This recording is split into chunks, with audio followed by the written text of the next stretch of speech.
King David, the sweet psalmist of Israel, the brutal warlord, the holy outlaw, the boy with the sling, the king in his palace, the weeping father, the man after God's own heart, the adulterous murderer. How can one man be all of these things? How can a single soul contain the highest spiritual aspirations and the darkest of human failings? This is the central question of David, and his life is more than a history. It is a mirror.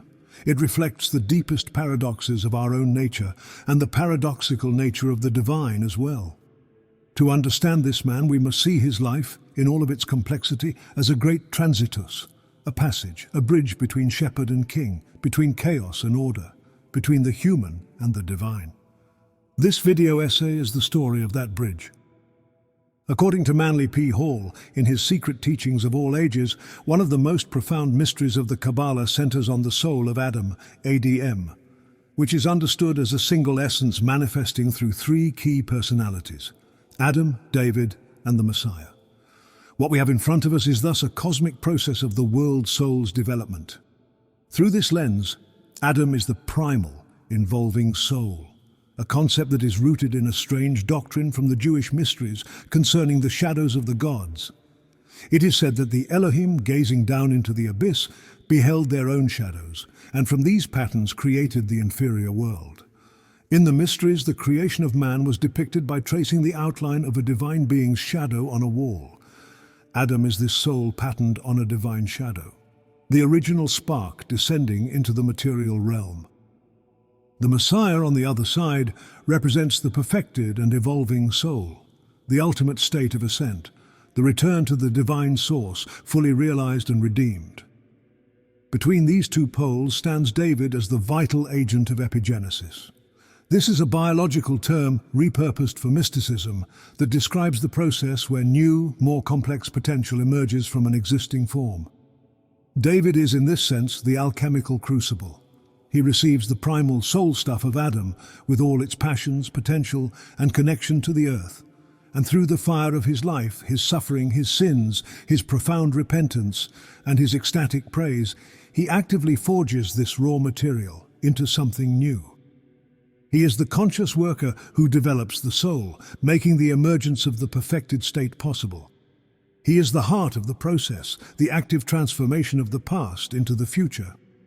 To walk this path is to undergo one of the most timeless human narratives, the hero's journey. But we will pierce beyond the veil of the mythic structure. To understand the full spectrum of meanings around David, we must become intellectual time travelers, viewing him through the eyes of history's most profound thinkers. We will descend into the psychological depths with Carl Jung, who saw in David's relationship with Yahweh a terrifying and necessary dramatic story of a conscious man becoming the mirror for an unconscious God, a process explored in his daring work, Answer to Job. We will open the alchemical texts with Jung and see David's sin as the discovery of the precious prima materia, which is the raw stuff of transformation. We will hear the Gnostic lament in the dialogues of the Pistis Sophia, where David's psalms are revealed as the universal hymnbook for the fallen soul's return to the light. We will open the grimoires of Renaissance magicians like Cornelius Agrippa, who saw David as a master of divine power and his psalms as a manual of practical magic. We will sharpen our minds on the diamond-hard logic of philosophers like Baruch Spinoza, who used David's life to dissect the subtleties of prophecy, imagination, and divine wrath. We will stand with Soren Kierkegaard and ask if David is the ultimate knight of faith, a man whose bond with God transcends all human ethics. And to ensure our bridge is built on solid ground, we will confront the brutally honest truths and facts. We will listen to the cold, hard silence of archaeology, which questions the scale of his golden empire. And we will face the incisive skepticism and accusations of Enlightenment thinkers like Thomas Paine, who used logic as a scalpel to deconstruct the sacred narrative. This is the promise of our journey. We will explore David the Initiate as revealed in the Kabbalistic mysteries compiled by Manly P. Hall, where he is seen as the crucial alchemical agent in the evolution of the world soul, as well as the link between the primal Adam and the perfected Messiah. We will see him as the glitch in the code who redefines the rules of power and as the political genius who architects a nation out of chaos. This is the path we will walk together, if you dare to join.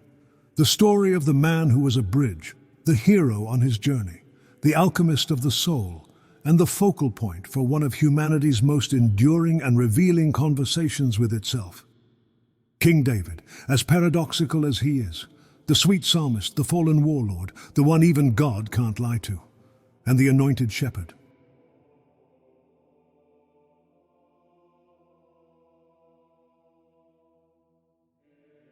The hero's journey begins, as it so often does, on the forgotten edges of the world.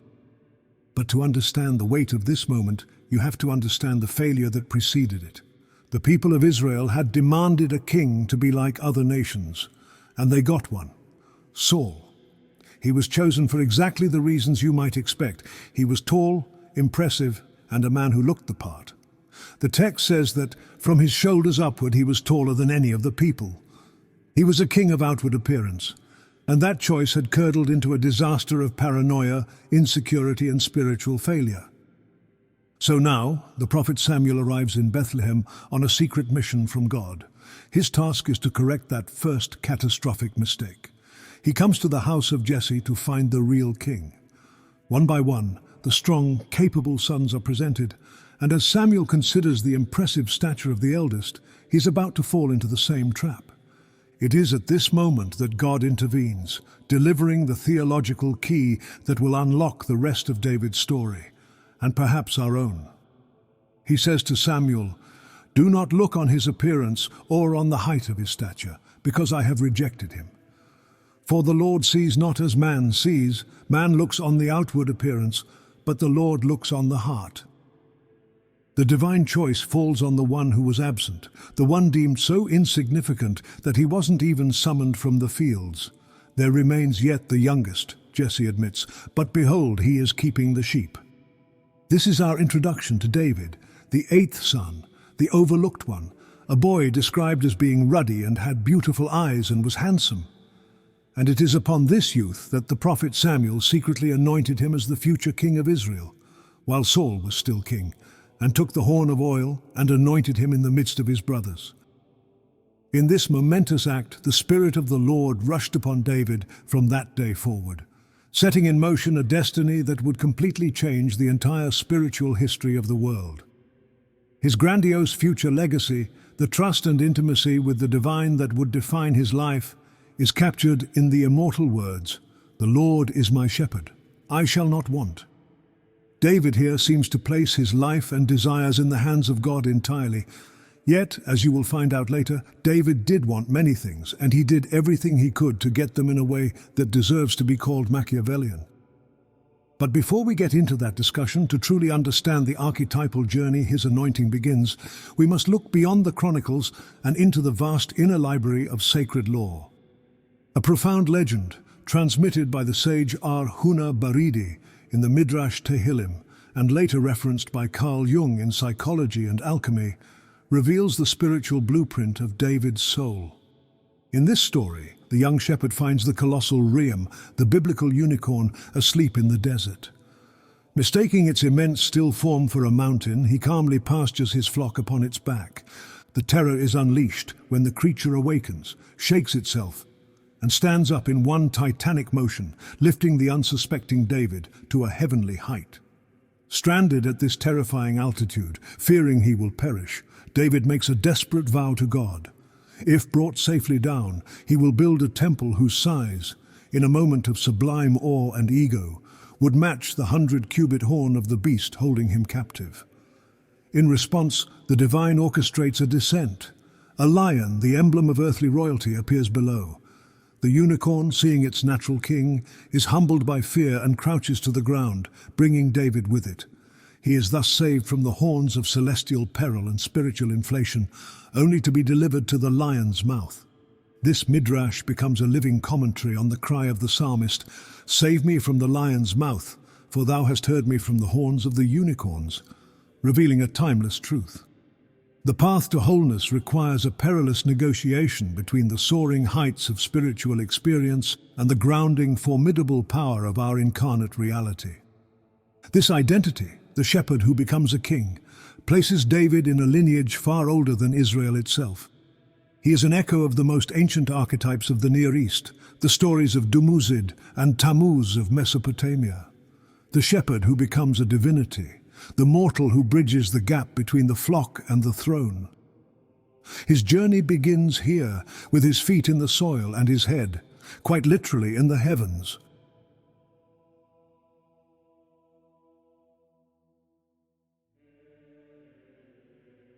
David, who was chosen by God for his heart, arrives in the court of King Saul, where chaos reigns supreme. The ruler, Saul, is a man afflicted with what the text calls a harmful spirit from God. It is here, in this vortex of political volatility and divine madness, that David makes his first public appearance. And how does he enter this world of power? Not as a warrior, not as a politician. He enters as a healer, a therapist of the soul. A servant at court recognizes him as a son of Jesse the Bethlehemite, who is skillful in playing. He is summoned to the king's side for one purpose: to play his kinnor, a simple lyre, and soothe the king's tormented spirit. This idea of music as medicine for the soul is ancient wisdom.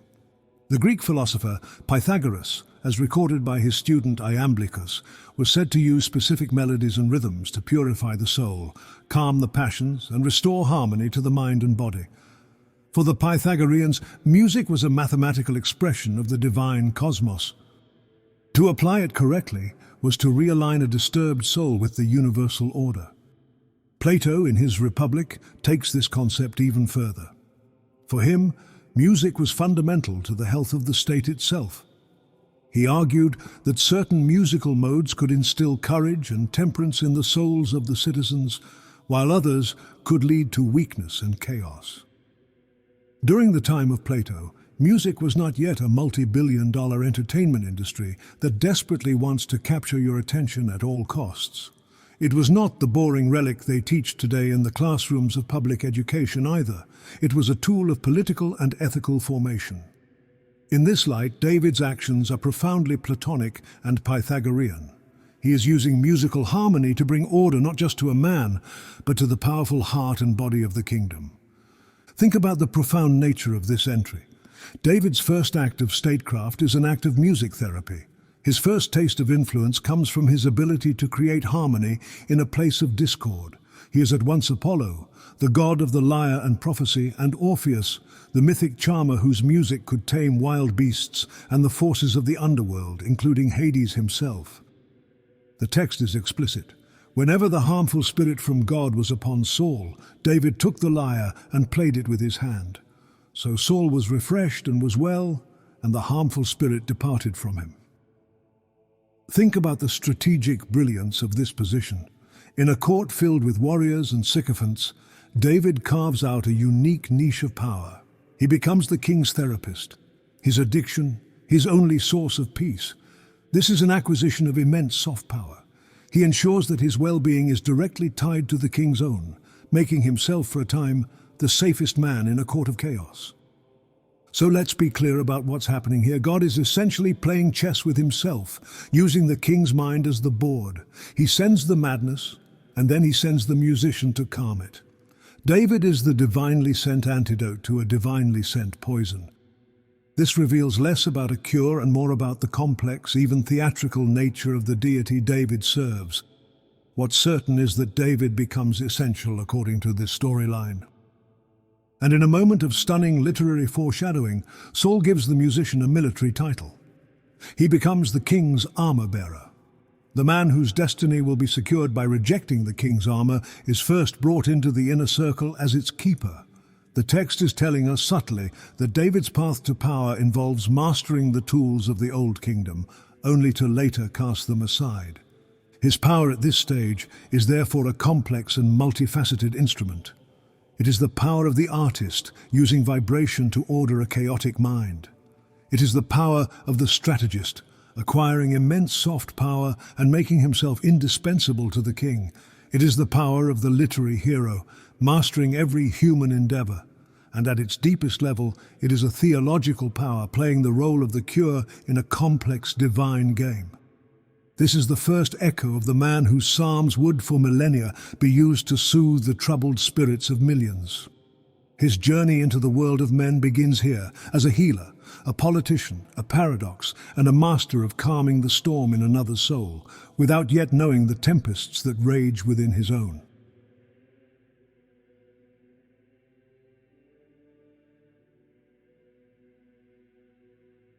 David received divine guidance, composed prophetic psalms, and danced with ecstatic abandon before the Ark of the Covenant. But to truly understand these moments, we have to pause and ask a radical question about the way his mind worked. We have analyzed David's relationship with God psychologically and theologically. But what if we analyze it neurologically? The late Julian Jaynes, in his revolutionary theory of the bicameral mind, proposed that ancient peoples, before the development of modern consciousness, did not possess a unified interior monologue as we do. Instead, he argued, they experienced the directives of their brain's right hemisphere as external auditory hallucinations, which they interpreted as the voice of a chieftain, a dead ancestor, or most powerfully, a god. From this radical perspective, David's entire life can be seen as a portrait of a late-stage bicameral man. When he declares, "The Spirit of the Lord spoke through me, his word was on my tongue," this is not a metaphor. It is a literal description of a psychophysical event. He is not inspired in our modern poetic sense. He is hearing the voice of Yahweh as a direct neurological command.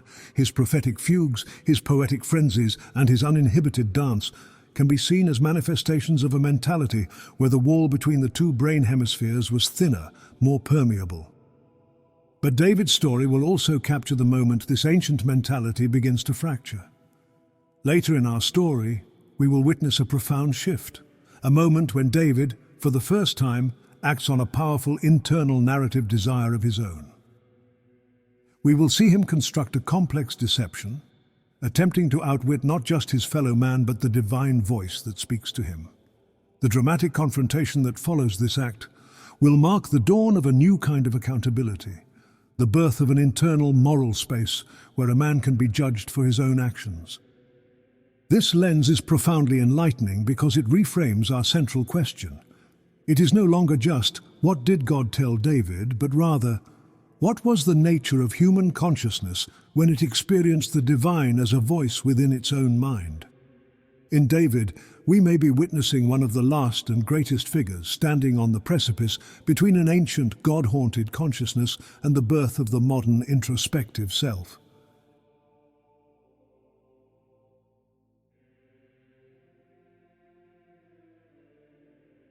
Having mastered the inner court through harmony, David now confronts the ultimate external chaos. The Philistine army has brought forth a champion, Goliath, a figure of overwhelming physical force. It is here that the hero must cross the first threshold. David, the court musician, volunteers for the duel. And yet, the foundation of this iconic story rests on a profound textual contradiction, a seam in the sacred text where two different traditions appear to collide. In 1 Samuel chapter 16, the text tells us that David is already Saul's beloved musician and armor-bearer.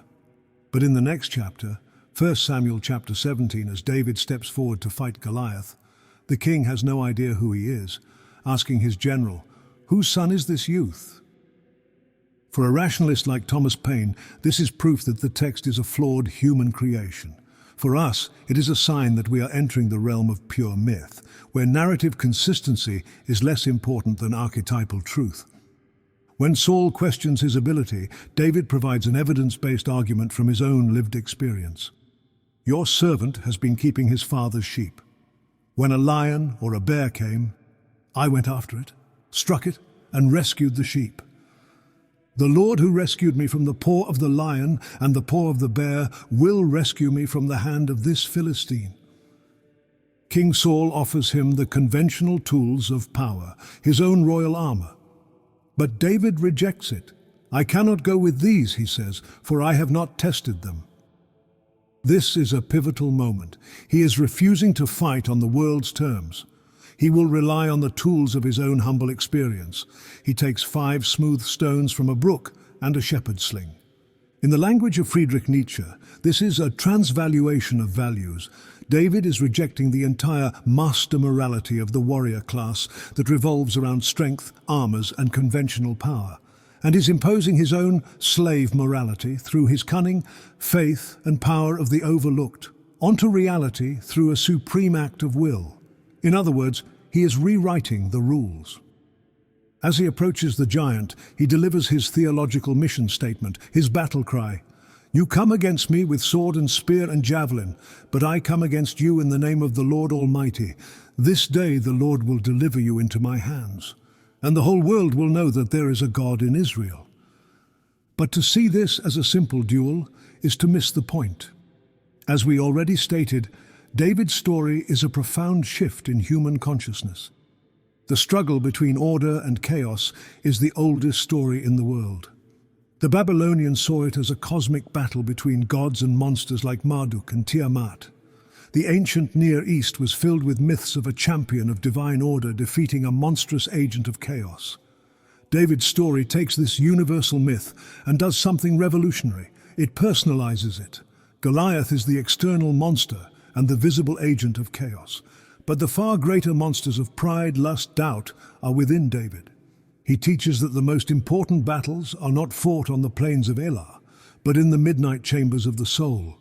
He transforms the myth of cosmic warfare into an intimate drama of sin and redemption. But more on that later. The victory is absolute, and its aftermath is as brutal and pragmatic as the duel was mythic. David takes Goliath's head as a trophy and brings it to Jerusalem, a city he has yet to conquer. This is David's first act of political theatre on a national scale. He's creating an unforgettable image, a piece of powerful propaganda that communicates a simple message to every friend and foe. I am the one favored by God, and this is what happens to those who stand against me. He is building his personal brand in blood and bone. This is, of course, a tool of psychological warfare as well. His army then descends upon the Philistine camp and plunders it. The spiritual victory has a very material reward. So what was this moment? The mystery schools, as Manly P. Hall reveals, saw it as a masterclass in their key lesson. True power is found in what is common and rejected. In the context of litholatry, the worship of sacred stones, David's weapon joins the lineage of Jacob's stony pillow and the rock of Moriah. It is a symbol of faith in the humble, natural object imbued with divine power. From a Jungian perspective, this moment is as dangerous as it is triumphant. In slaying the external monster, the hero's ego experiences a massive inflation. He has proven his specialness, his divine favor. This is a necessary stage, the forging of a strong ego capable of navigating the world. But it is also a perilous one. The man who believes he is the chosen instrument of God is just one step away from believing he is God, a spiritual hubris that will cast a long shadow over the rest of his life. The Renaissance magician Cornelius Agrippa tells a different, more magical story. He recounts a legend where David is fighting another giant, Goliath's brother Yashbi. The giant gets the upper hand, tossing David into the air to be impaled on his spear. But at the critical moment, David's friend Abishai performs an act of high magic. He pronounces the holy name. Miraculously, David stops falling. He remains suspended in mid-air, floating safely above the spear. Here, victory comes not from a sling, but from access to a secret divine power. Think about what this second legend tells us. It suggests that for the Renaissance magician, the original story of the sling stone, with its messy physicality, was somehow insufficient. They felt the need to invent a new story where the victory was purely supernatural, where David is saved by a magical word alone. It reveals a desire to scrub the grit and pragmatism from their hero and transform him into a figure of pure, unadulterated magical power. Whichever lens we use, whether it is mythology, mysticism, magic, or the cold skepticism of the rationalist, the outcome is the same. The shepherd boy who refused the king's armor has now become the hero of the kingdom, and the world will never be the same.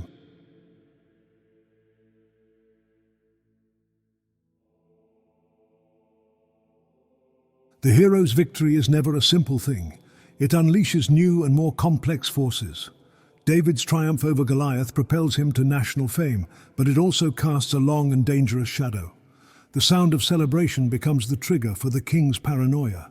As the women of Israel dance, they sing a new song, a viral hit that will change the course of history. Saul has struck down his thousands, and David his 10,000s. In this single devastating line of praise, David ceases to be a loyal subject and becomes a political rival. The ego of the king, already fragile and tormented, cannot bear the comparison.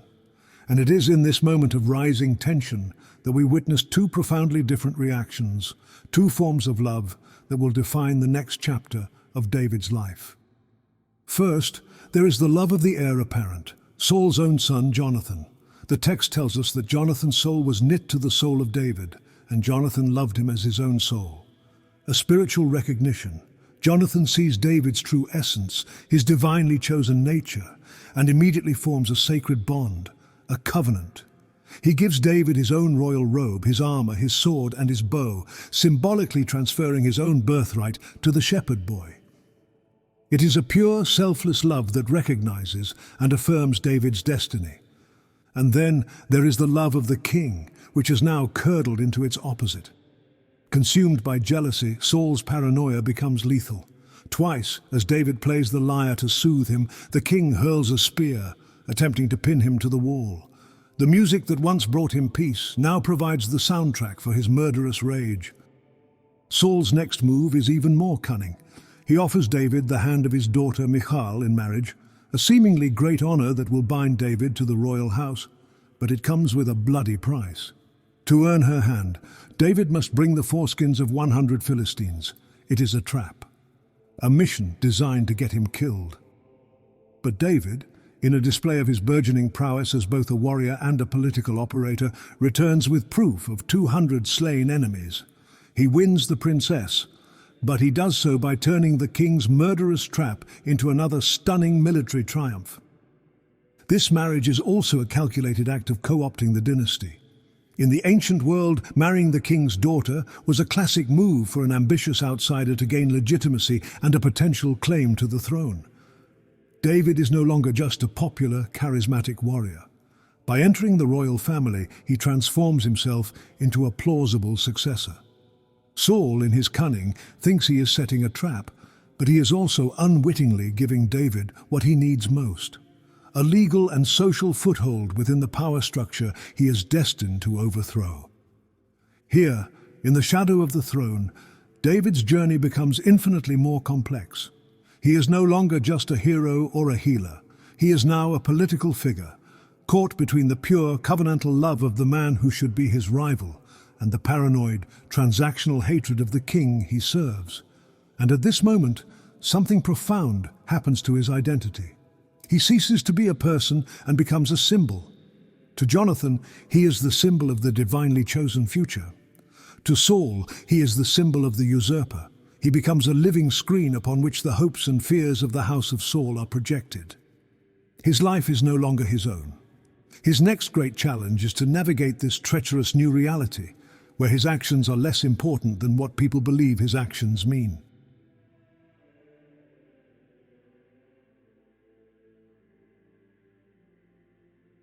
The king's paranoia finally boils over into a direct order for his death. The hero, having won the love of the people, must now flee from the jealousy of the king. His escape is aided by his wife Michal, Saul's daughter, who deceives her father's assassins.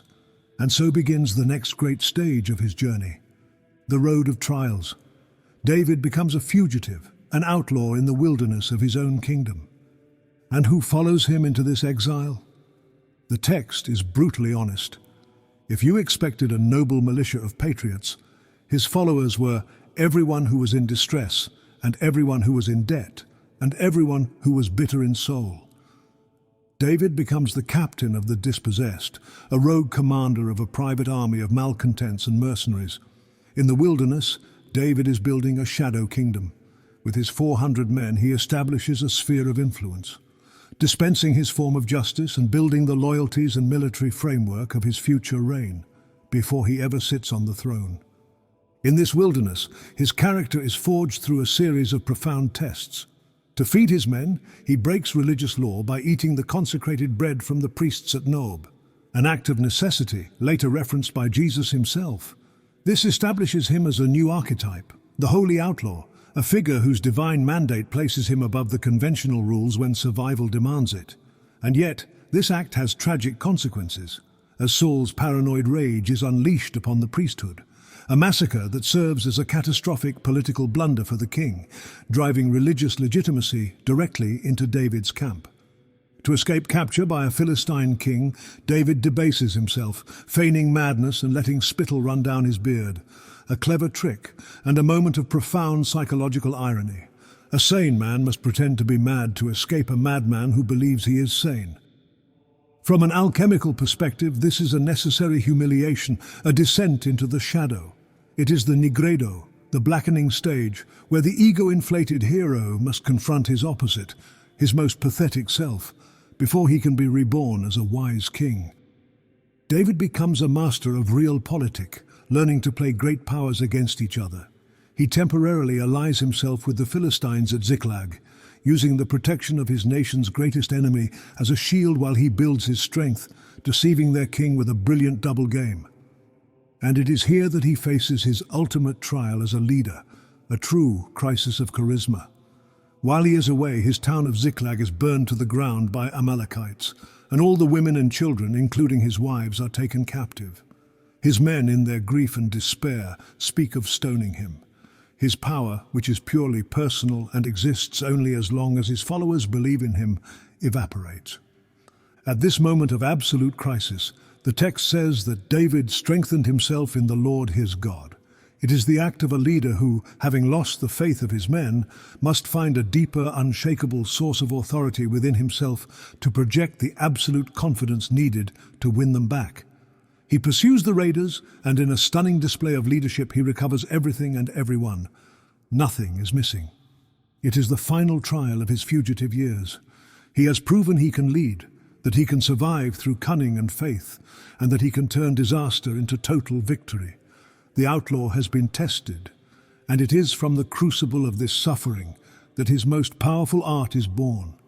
The intense pressure and constant danger of the wilderness became the raw material for his psalms, which, as the magician Agrippa tells us, were seen as a grimoire. A manual of practical magic, a way to channel divine power for survival. The outlaw has been tested, and he is now ready to become a king.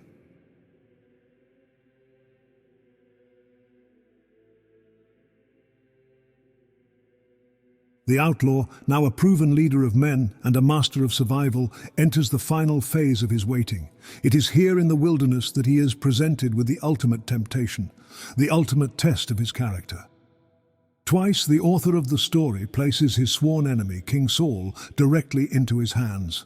Twice David has the opportunity to end his exile, seize the throne, and fulfill his destiny with a single violent act.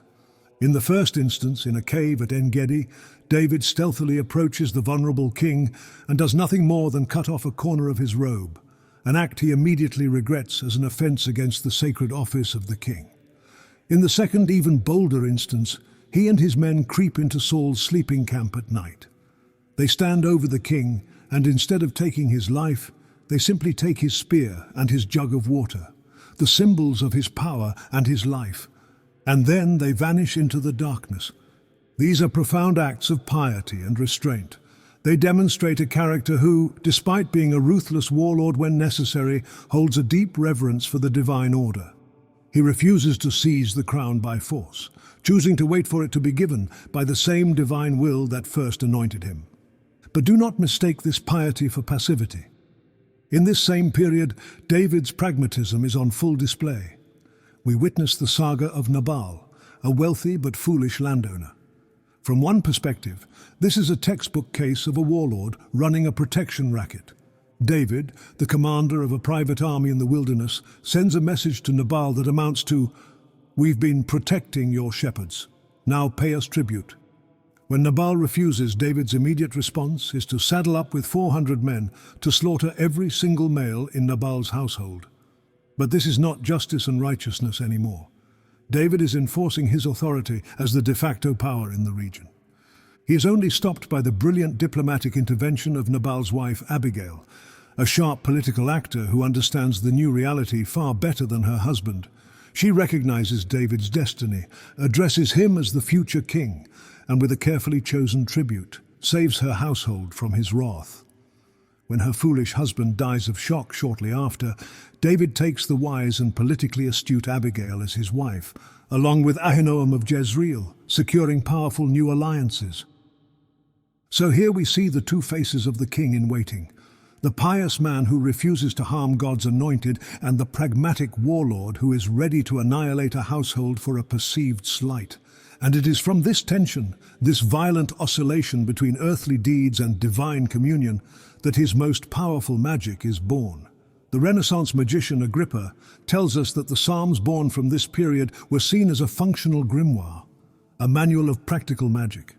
To access their power, to become invisible to one's enemies, or to win the favor of princes, the scribe had to imitate David's own grueling spiritual cycle. He had to become David, reenacting the king's constant purification to channel the power born from this struggle. David is at once a man of profound piety, a ruthless political operator, and a master magician, and he is now ready for the throne.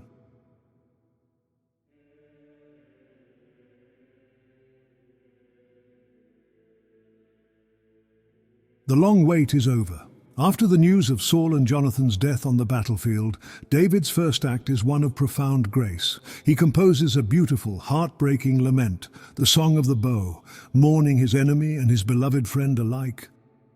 Your glory, O Israel, is slain on your high places, how the mighty have fallen. This is the act of a noble soul, a man capable of seeing the humanity even in those who sought his life.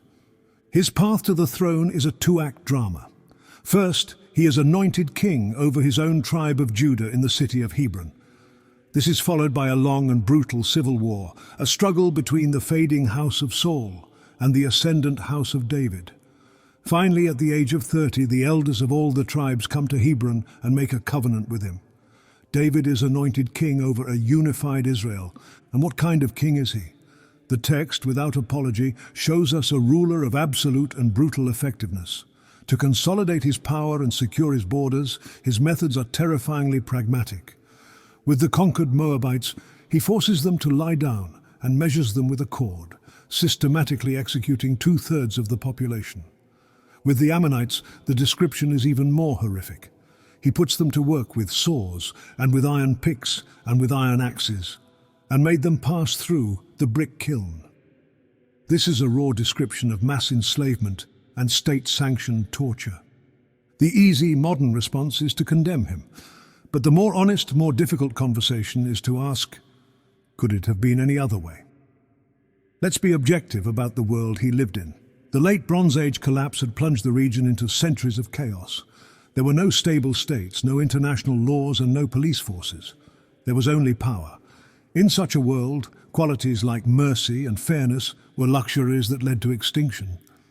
The brutal truth is that the qualities we find abhorrent in David, such as his ruthlessness with the Moabites, his racketeering with Nabal, and his cunning deceptions, were likely the necessary prerequisites for forging a state out of anarchy. We admire the end result, the unified kingdom, the city of David, the Psalms, but we are disgusted by the process. The honest question is, are we hypocrites? Do we want the beautiful cathedral without acknowledging it was built with the blood and mortar of brutal men? David isn't an anomaly. He is a perfect reflection of the violent, amoral, and deeply pragmatic process of state building. Perhaps the most objective fact is that kingdoms are not born from prayer. They are born from the actions of men exactly like David. This brutal pragmatism is precisely what led the great Enlightenment thinker Thomas Paine to his most passionate critique. He rejects the flattering title of a chosen people and instead sees in the biblical narrative a history of brutality and wickedness. He refuses to separate the character of the people from the character of their leaders. In a stunning reversal of the honorifics of tradition, Paine declares that the ancient Jews were a nation of ruffians and cutthroats who were corrupted by and copying after such monsters and impostors as Moses and Aaron, Joshua, Samuel and David. For Paine, David is not a holy initiate. He is a warlord whose actions were used to justify a history of barbarity under the false cover of divine will.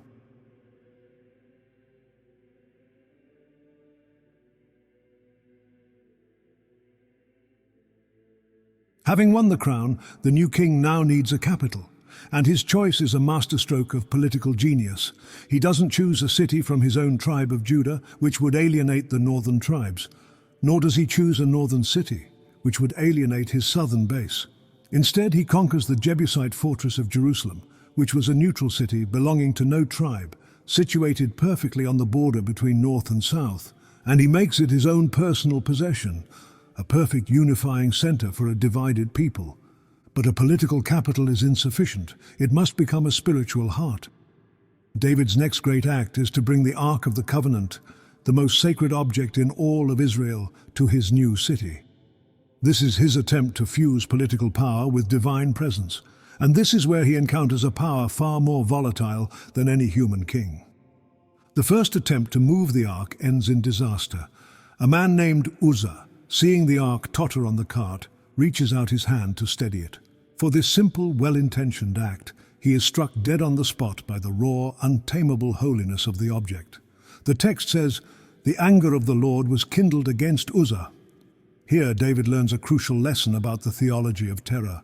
The sacred is not safe. It is not our friend. It is a raw, impersonal force like electricity, and it operates by its own rules, incinerating even the well-intentioned who cross its boundaries.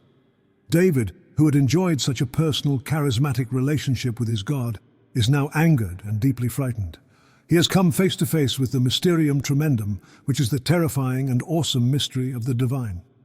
He abandons the procession, leaving the ark behind for 3 months.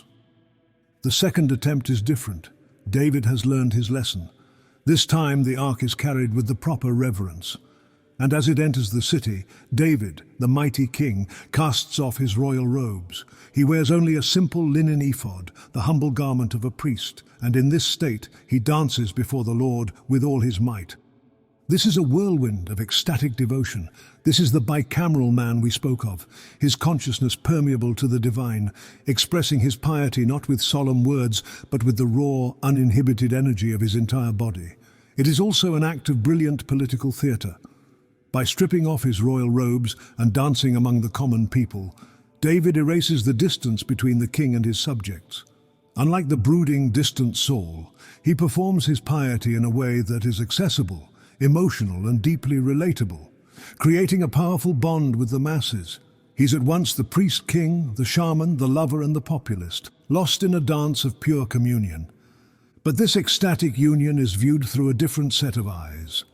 His wife Michal, the daughter of King Saul, watches from a window, and what she sees fills her with contempt. From her perspective, the perspective of the old royal house, this is a shameful, vulgar display rather than piety. "How the king of Israel honored himself today," she says with dripping sarcasm, uncovering himself as one of the vulgar fellows shamelessly uncovers himself. We witness a clash of two worlds, a collision between the old, institutional idea of kingship, defined by dignity, decorum and distance, and David's new, charismatic model, defined by a direct, passionate and ecstatic relationship with the divine. Michal is judging the outward appearance, just as her father's kingship was defined by it. David is engaged in an inner reality.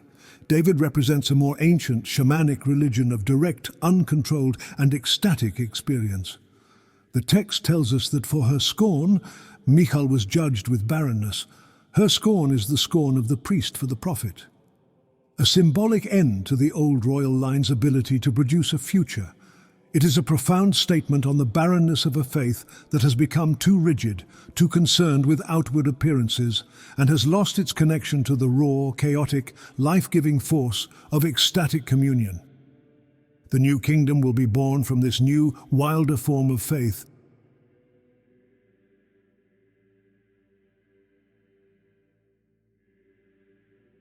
Having conquered the physical city of Jerusalem, David now performs an even more profound act of creation. In the ancient world, language was descriptive, but more importantly, it was creative. To name something was to call it into being and to define its very essence. And David's true power, the power that would outlast his armies and his monuments, was semiotic. He was a master of symbols, a poet king who understood that reality is written into being, not just observed. This is a concept that echoes the Greek idea of the logos, the divine reason or word that orders the cosmos. For David, his words, especially his psalms, were a form of this logos, imbued with the power to shape reality. Think about his rise to power.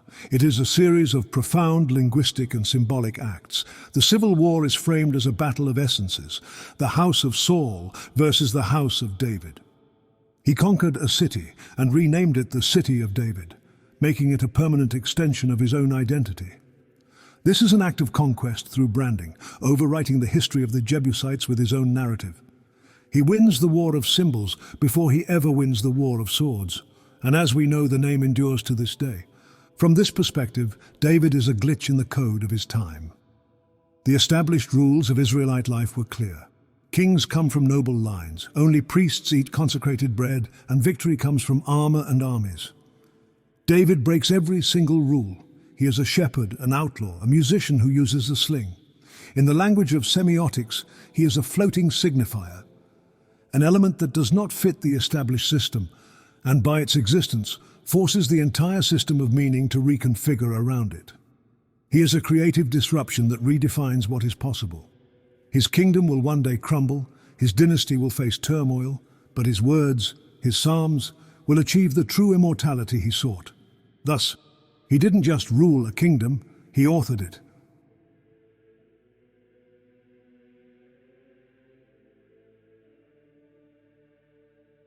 To truly grasp the scale of David's project, we must leave the frameworks of modern psychology behind and enter the temple of the mysteries. Following the esoteric traditions compiled by Manly P. Hall, King David transforms from a historical figure into a supreme initiate, his life a living chapter in a divine science, a map of the soul's transformation encoded for those with eyes to see. According to these mystical lineages, the great patriarchs were each guided into this difficult science by an angelic teacher. Just as Shem had the angel Tophiel and Moses had the celestial Metatron, esoteric tradition holds that it was the archangel Michael, the captain of the heavenly hosts and the great vanquisher of celestial chaos, who served as the personal tutor to David. This divine tutelage explains the exalted, almost superhuman scope of his wisdom. As Hall notes, of all who formed the unbroken line of tradition, David and Solomon were most initiated into the Kabbalah. Their knowledge was not born of scripture or law alone. It was said to flow from the fountain of living water, a direct gnosis that gave them the power to perfectly learn rightly, to know all creatures in their nature, and by means thereof, the true understanding of God. This direct, mystical knowledge of the world's inner workings places these initiate kings in a different category from later prophets and priests. Some historical critical views even propose that many references to Moses' authority during this era were later additions, inserted throughout the text to retroactively establish the codified law over these kings who drew their wisdom from a more primal and direct source. We see evidence of this direct gnosis in David's methods. Before a pivotal battle against the Philistines, he consults an oracle in nature. He is told to wait for the sound of marching in the tops of the balsam trees. The act of an initiate attuned to the voice of Sophia, or divine wisdom, speaking through the natural world. He is listening to the earth itself, demonstrating a consciousness that perceives the sacred not just in the heavens, but in the rustling of leaves. This journey from the mire of the world to the height of cosmic revelation is encoded in the symbols associated with his name. The hexagram, the Star of David, is the premier symbol of Judaism today, but as scholars like Gershom Scholem have shown, its exclusive adoption as such is a relatively modern development. To understand its deeper archetypal meaning, we must turn to a different library. In his study of alchemical symbolism, the alchemist Herbert Silberer reveals a stunning insight. The hexagram, the interlacing of two triangles, was an ancient symbol for chaos. It represents the prima materia, the initial undifferentiated and disordered state of being. It is the symbolic equivalent of the deep mire and horrible pit, from which the psalmist himself cried out. The symbol that bears the king's name represents the raw stuff of the unredeemed soul. The goal of the alchemical journey, the perfected state, is often symbolized by another figure, the pentagram.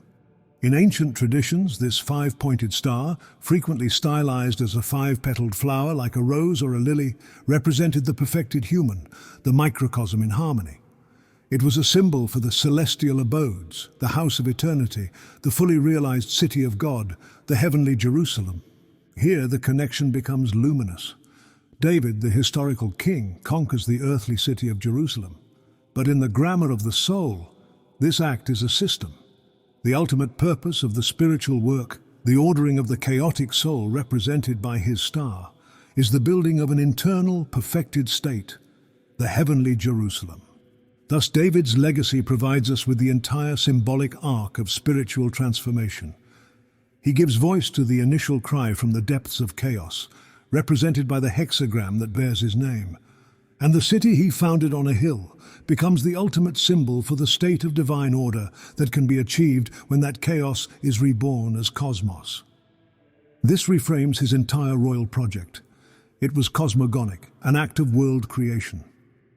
In the language of comparative religion, David was consciously establishing an axis mundi, a world center.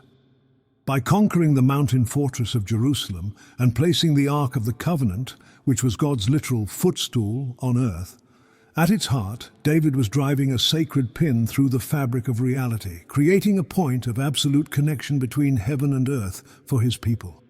Even his political endeavors of unifying the 12 tribes of Israel take on a cosmic dimension. From this esoteric perspective, he was gathering the 12 scattered energies of the zodiac into a harmonious whole, creating a microcosm of the celestial order on earth with his city as its central sun. He was the priest-king ruling a nation and helping it reach the heavens.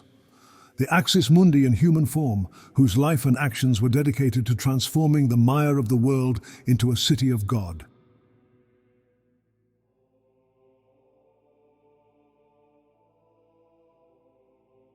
At the zenith of his power, resting in a palace of cedar, King David turns his mind from the security of his own house to the vulnerability of God's. The Ark of the Covenant, the throne of the divine presence on earth, still dwells in a simple tent. David, the state builder, the axis mundi, desires to complete his cosmogonic project with one final, ultimate act of devotion. To build a permanent, magnificent temple, a house of stone for the God of Israel. It is in this moment of pious ambition that the prophet Nathan comes to him with a promise that will redefine the future. This is the Davidic covenant, a promise that inverts David's intention. David wants to build a house for God, but God instead promises to build a house for David. And your house and your kingdom shall be made sure forever before me, God declares. Your throne shall be established forever. This is the promise of an eternal dynasty, the unshakable foundation upon which all future messianic hope in Judaism will be built. Yet this covenant contains a paradox. In the moment he is promised an eternal throne, David is denied his architectural ambition. The reason given is one of the most profound and unsettling moments of theological honesty in the entire narrative. God tells him, through a word recorded in the Chronicles, "You have shed much blood and have waged great wars. You shall not build a house to my name, because you have shed so much blood before me on the earth." Think about the weight of this judgment.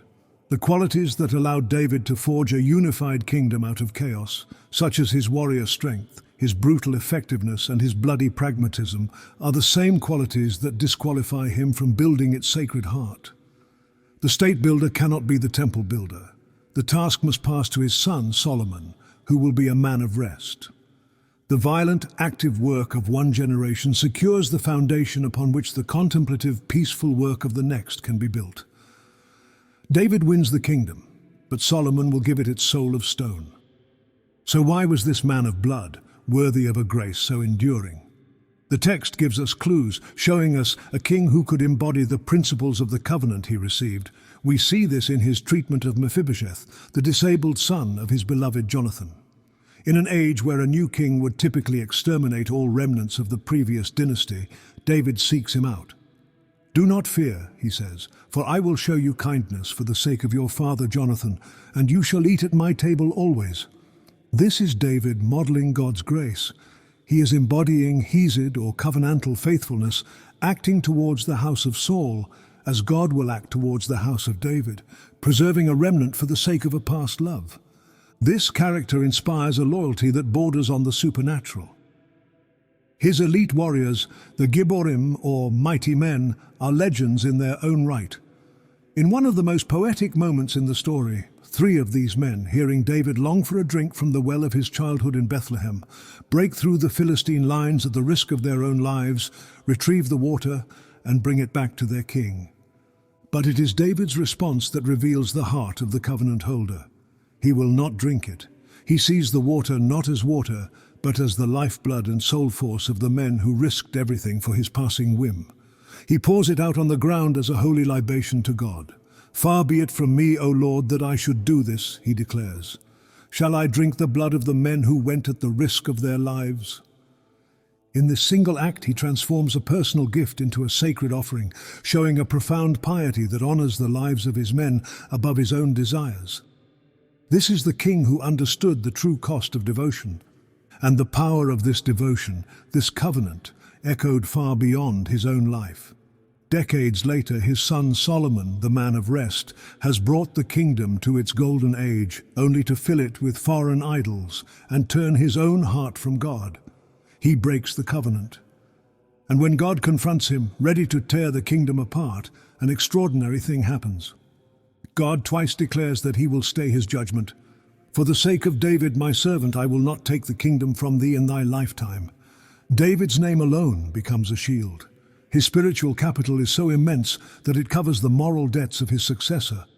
This reveals the ultimate nature of the covenant as a profound relational bond forged with a man whose heart was so fiercely oriented towards the divine that the memory of him in the mind of God becomes an anchor of mercy, strong enough to hold a fracturing kingdom together for one more generation.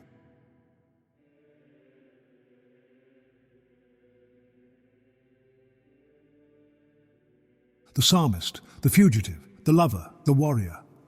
All of these identities now coalesce into David's final and most enduring role, the master state builder. With his throne secured, David unleashes a political genius that transforms the concept of his people.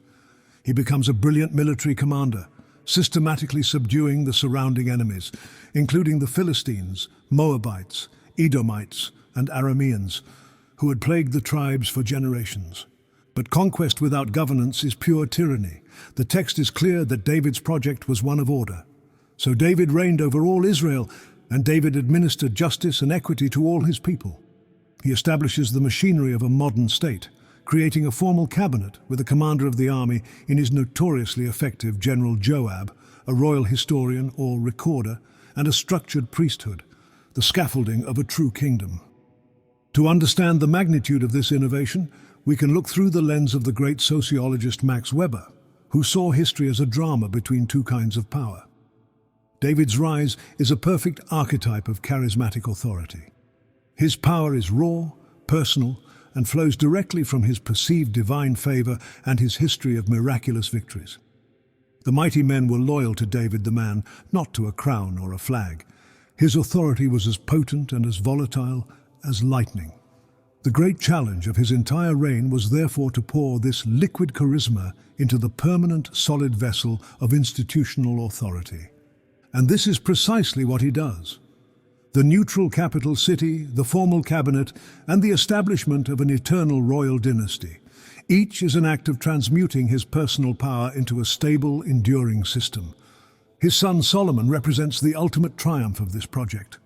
The kingdom can now function on the predictable machinery of institution, no longer reliant on the unrepeatable genius of its founder. Strangely, David's greatest political achievement was to build a system that could survive without him. This was the invention of a national soul. Before David, Israel was a fractious and loose confederation of tribes, united by a shared ancestry, but divided by jealousy and land. David took this raw clay and fired it into a nation. His choice of Jerusalem was a political masterstroke, a neutral capital to unite the rival northern and southern factions. His centralization of worship around the ark gave this new nation a spiritual heart. And most powerfully, his own heroic story, the shepherd boy who became king, became the unifying national narrative, the epic poem that gave all the tribes a single identity to rally around.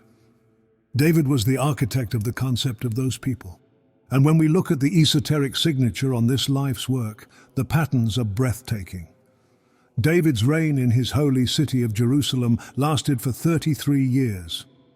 In the language of the mystery traditions, this number is notorious and significant. It is the 33 degrees of Scottish Rite Freemasonry, marking the journey to illumination. It is the 33 vertebrae of the human spinal column, the body's own axis mundi, up which spiritual energy ascends. And most significantly, it is the traditional number of years in the life of Christ, a life seen as the ultimate model of a completed spiritual mission. David's reign is thus symbolically stamped with the mark of a master initiate who has walked the full path and completed his great work on the earthly plane. This portrait of David as a master is made more potent, not less, by his undeniable worldliness. How can an initiate have such vast harems? How can a man of God be so steeped in power politics? Manly P. Hall confronts this directly, pointing out that any who find a harem irreconcilable with spirituality must be consistent and apply that same standard to the Psalms of David and the Proverbs of Solomon. For the esoteric tradition, this was not a contradiction. David's status as a reputed favorite of the Most High shows that initiation was not seen as a path of pure asceticism. Rather, it is the far more difficult path of integration that requires mastering and spiritualizing all facets of life, including power, wealth, and human relationships, and bringing them into a unified whole under a divine purpose. Thus, David's worldliness was the battlefield upon which his initiation was won.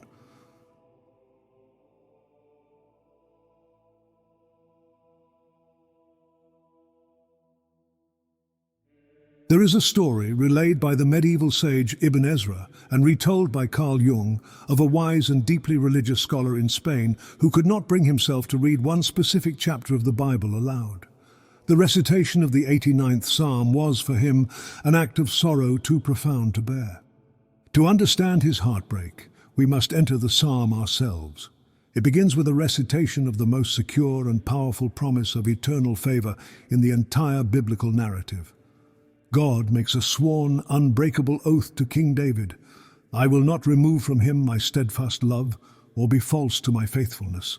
I will not violate my covenant, or alter the word that went forth from my lips. Once for all I have sworn my holiness. I will not lie to David. His line shall endure forever, his throne as long as the sun before me. Like the moon, it shall be established forever. The witness in the skies is sure. Selah. But now thou hast cast off and rejected. Thou art full of wrath against thy anointed. Thou hast renounced the covenant with thy servant. Thou hast trodden his crown in the dust. So what's in this psalm that could be so heartbreaking? The answer is in the text. It's a psalm of two completely opposite emotions, right next to each other. Part 1 is a beautiful, unbreakable promise. It's a quote of God's own words where he makes a sworn oath to King David. He promises that David's royal family line will last forever. His throne will be as permanent as the sun and the moon. God explicitly says, I will not lie to David. It's one of the most secure and powerful promises of eternal favor in the entire Bible. The promise is absolute. But then, a cry of utter devastation follows. The person writing the psalm looks at the world around him. Maybe his country has been conquered and the king has been overthrown. And he cries out to God in despair. He says, but now you've thrown us away. You're full of rage. You've renounced your own promise and smashed our king's crown in the dust. And that's the part that breaks a heart into multiple pieces. This is the source of the scholar's unbearable sadness. The psalm captures the most painful crisis imaginable for a person of faith, holding a divine, eternal promise in one hand and a reality of total contradiction in the other. It is the raw human cry of looking at the heavens and asking the ultimate question of divine memory. Lord, where are thy former loving kindnesses? Have you forgotten your own holiest oath? So, the sage Ibn Ezra speaks of couldn't read it because it wasn't just an ancient poem to him. It was a perfect expression of a devastating spiritual crisis. It voiced a feeling of abandonment so profound and so real that speaking it aloud was simply too much to bear. It is this wound that Carl Jung explores in his daring work, Answer to Job. He argues that to understand this crisis, we must move past the idea of a static, perfect deity, and instead see Yahweh as a dynamic, paradoxical, and most critically, unconscious entity. Lacking self-reflection, he needs a relationship with humanity to see and know himself. The relationship with humanity, particularly with key individuals, becomes the mirror in which this divine being, slowly and often painfully, begins to see himself. The covenant with King David represents a pivotal and intensely personal stage in this cosmic drama. The foundation of this drama is the solemnity of the divine promise. Yahweh's covenant with the Israelites was a collective one, but with David it became profoundly individual. This was a pact made not just with a people, but with a man and his lineage. As Psalm 89 proclaims, this was intended as an eternal guarantee. I have made a covenant with my chosen. I have sworn unto David my servant, thy seed will I establish forever, and build up thy throne to all generations. My mercy will I keep for him forevermore, and my covenant shall stand fast with him. My covenant will I not break, nor alter the thing that is gone out of my lips. Once have I sworn by my holiness that I will not lie unto David. Jung seizes on the power of this language. Steadfast love, covenant will stand firm. I will not violate, I will not lie. These are absolutes.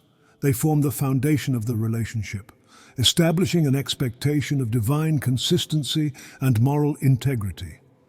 For Jung, this is crucial. Humanity, in its relationship with the divine, rightfully expects God to be the superior partner, whose word is immutable and whose character is reliable. And yet, as Jung points out, Yahweh breaks his oath. From the perspective of the psalmist, looking at the ruin of the Davidic kingdom, God has gone back on his word. This is where Jung locates the psychological earthquake. A modern person, he argues, would be shattered by this. The very ground of being would crumble if the ultimate arbiter of morality were found to be capable of moral flexibility and unreliability that do not jib even at perjury. However, the ancient mind, as Jung notes, was more accustomed to divine caprice. The gods of the pagan pantheons were rife with virtues and vices, their stories filled with trickery, jealousy, and conflict. But Yahweh was different. From the beginning, the relationship was defined by a moral and personal tie. Therefore, the breaking of the covenant is more than a simple misfortune. It is a profound moral and personal injury. This is visible in David's, or the psalmist's, response. He does not simply accept this fate. He challenges God, holding up the memory of the promise against the reality of his suffering. Lord, where are thy former loving kindnesses which thou swearest unto David in thy truth? Jung's paraphrase is brilliant. He imagines the subtext of this lament.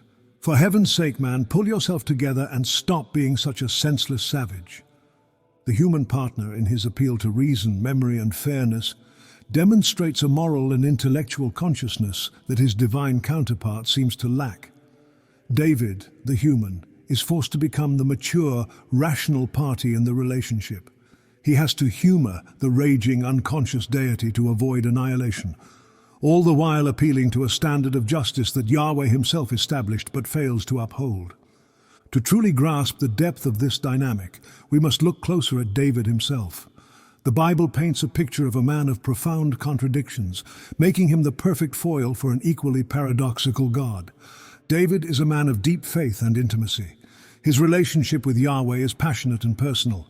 He is the sweet psalmist of Israel, whose prayers are raw, unfiltered conversations with his God. He dances before the Lord with all his might, casting off royal dignity for ecstatic worship.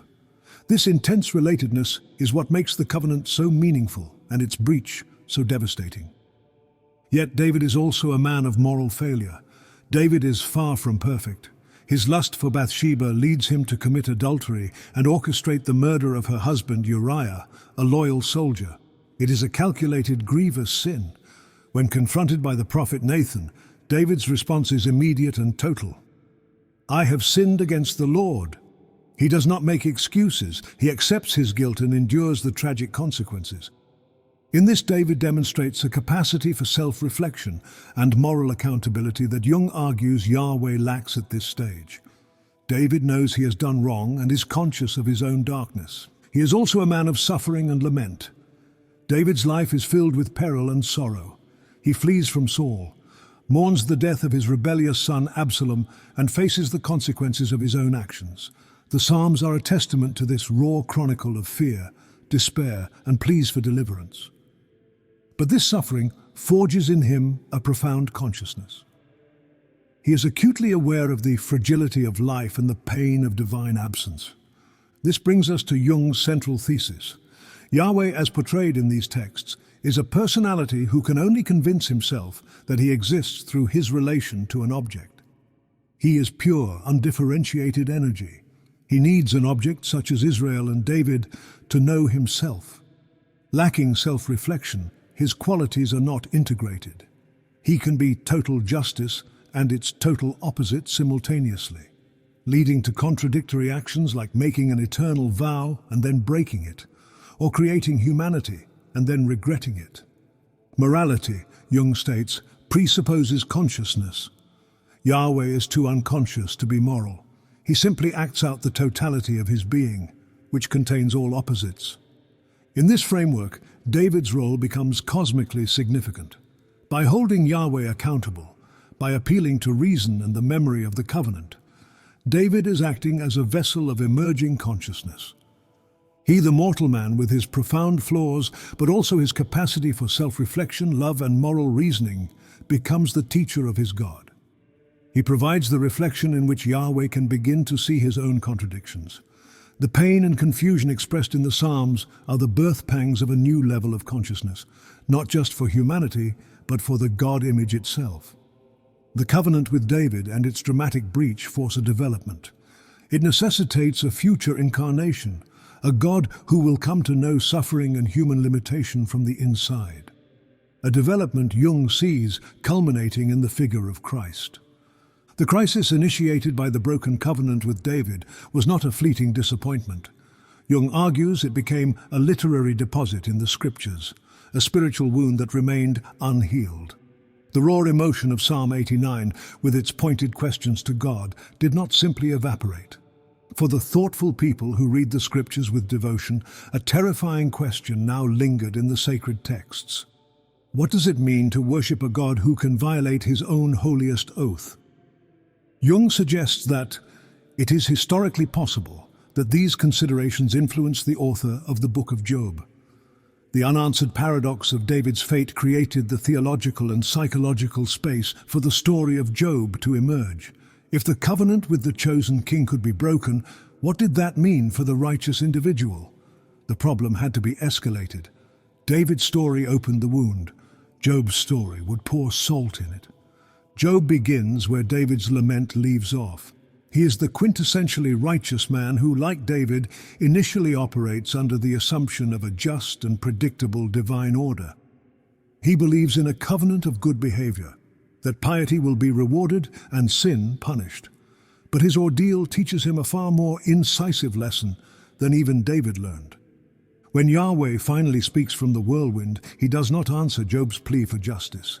He offers no explanation. Instead, he unleashes a torrent of cosmic power, pointing to the untamable behemoth and the fearsome crocodile Leviathan. Jung seizes on Yahweh's description of this monster as the key to understanding God's nature at this stage. He beholdeth everything that is high. He is a king over all the children of pride. This, Jung asserts, is Yahweh describing himself. He is not a good God in the human sense. He is not a benevolent ruler or a just judge bound by the terms of a contract. He is a raw, amoral force of nature, an entity of absolute power that stands above the dualities of good and evil, justice and injustice that humanity tries to impose upon him. He is king over all proud beasts, and Job, in his insistence on his own righteousness, has been one of those proud beasts. Job's reaction is one of shrewd and horrified understanding. He says, I have heard of thee by the hearing of the ear, but now mine eye seeth thee. Jung's interpretation is that Job now sees the terrifying reality. The God he thought he knew, the reliable partner of the covenant, was just a story, a concept heard by the ear. The God he now beholds is a being for whom a covenant is a trifle, a being in certain respects less than human because he is utterly lacking in the self-reflective consciousness that gives rise to morality. Job understands that arguing with a hurricane is futile. He can only prostrate himself and acknowledge this awesome, inhuman reality. He has learned the lesson. One does not have a right to insist on with a being of such magnitude. This confrontation creates an unbearable tension. A conscious, moral humanity is faced with an unconscious, amoral and omnipotent God. For Jung, this state is unsustainable. The psyche of God, the God image in humanity, must evolve. It requires a balancing principle. That principle, which had been developing quietly in the background of Jewish thought, is Chokmah, or Sophia, which are representations of wisdom. Jung describes her as the feminine numen, a divine feminine principle that is a reflection of the ancient mother and love goddesses like Astarte and Ishtar.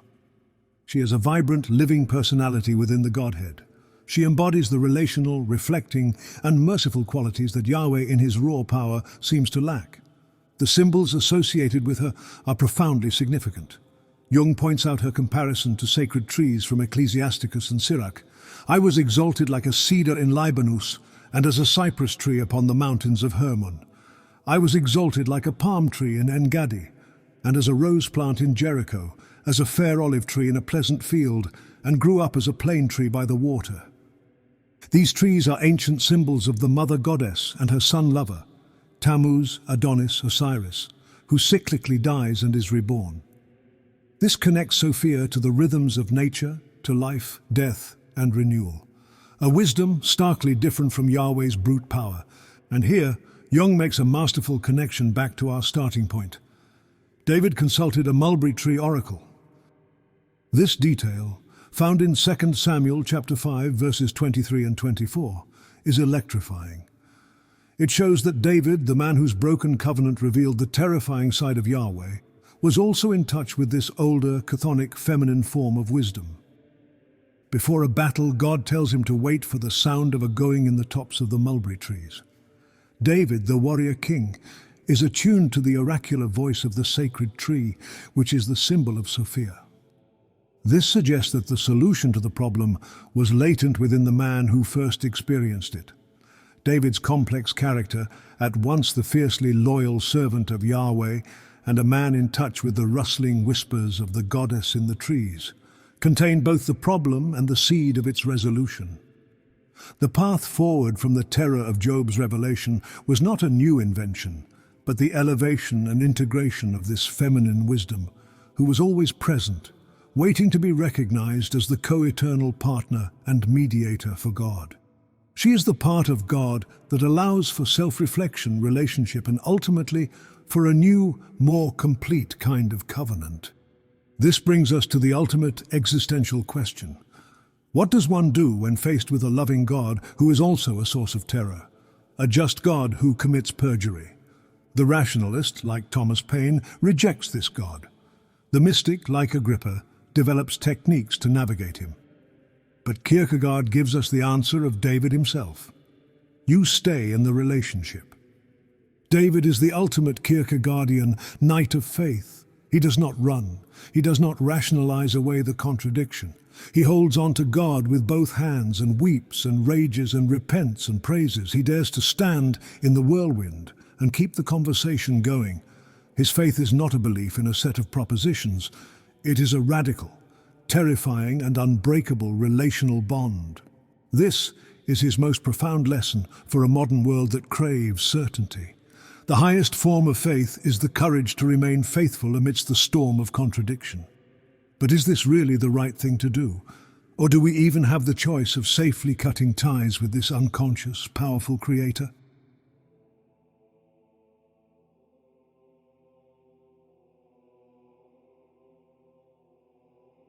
The fall into the mire happens at the zenith. The kingdom is secure, the axis mundi is established, and the wars are being won.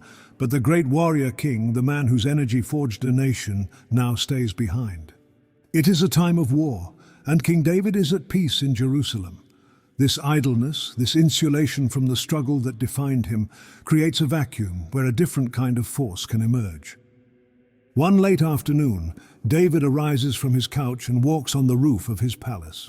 The text tells us what he sees.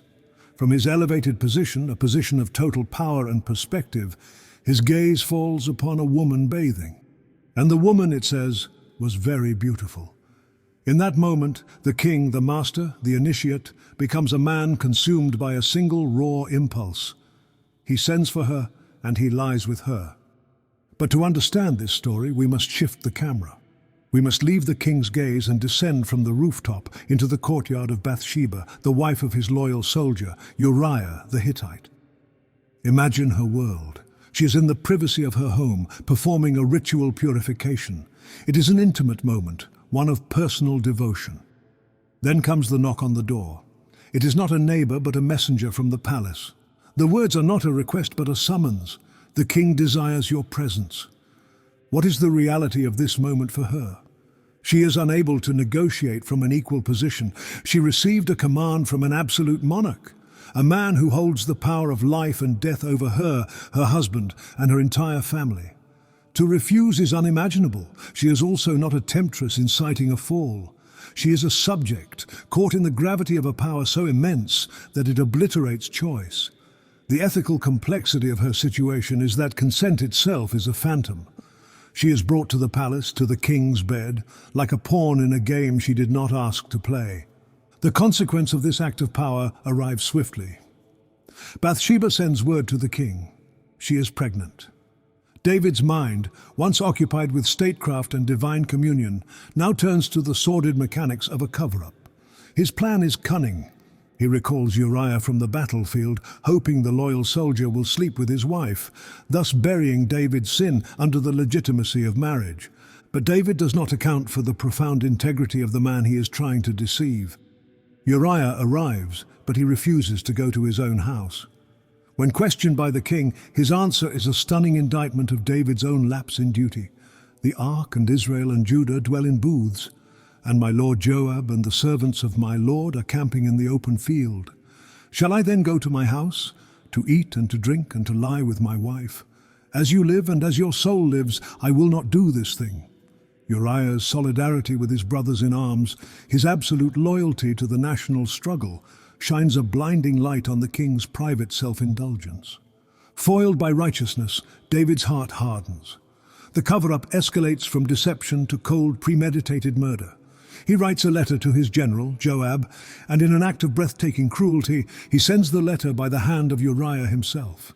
The loyal soldier becomes the unknowing bearer of his own death sentence. Set Uriah in the forefront of the hardest fighting, the letter commands, and then draw back from him, that he may be struck down and die. The plan succeeds. Uriah the Hittite is killed in battle. David takes Bathsheba as his wife. The sin appears to be successfully buried.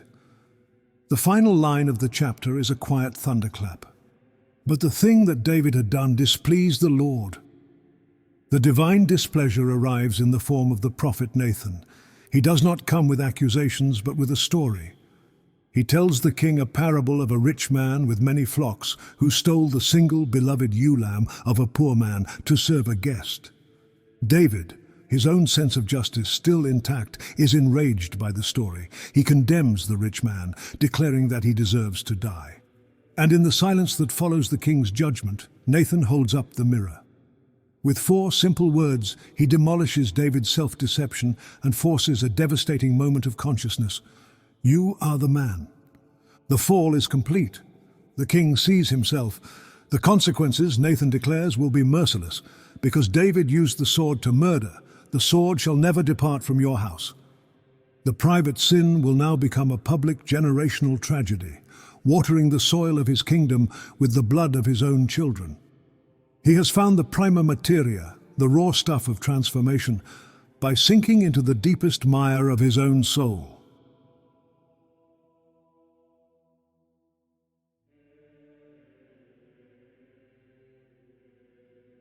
The crime is committed, the mirror of truth has been shattered against the king's face, and the consequences have been laid bare.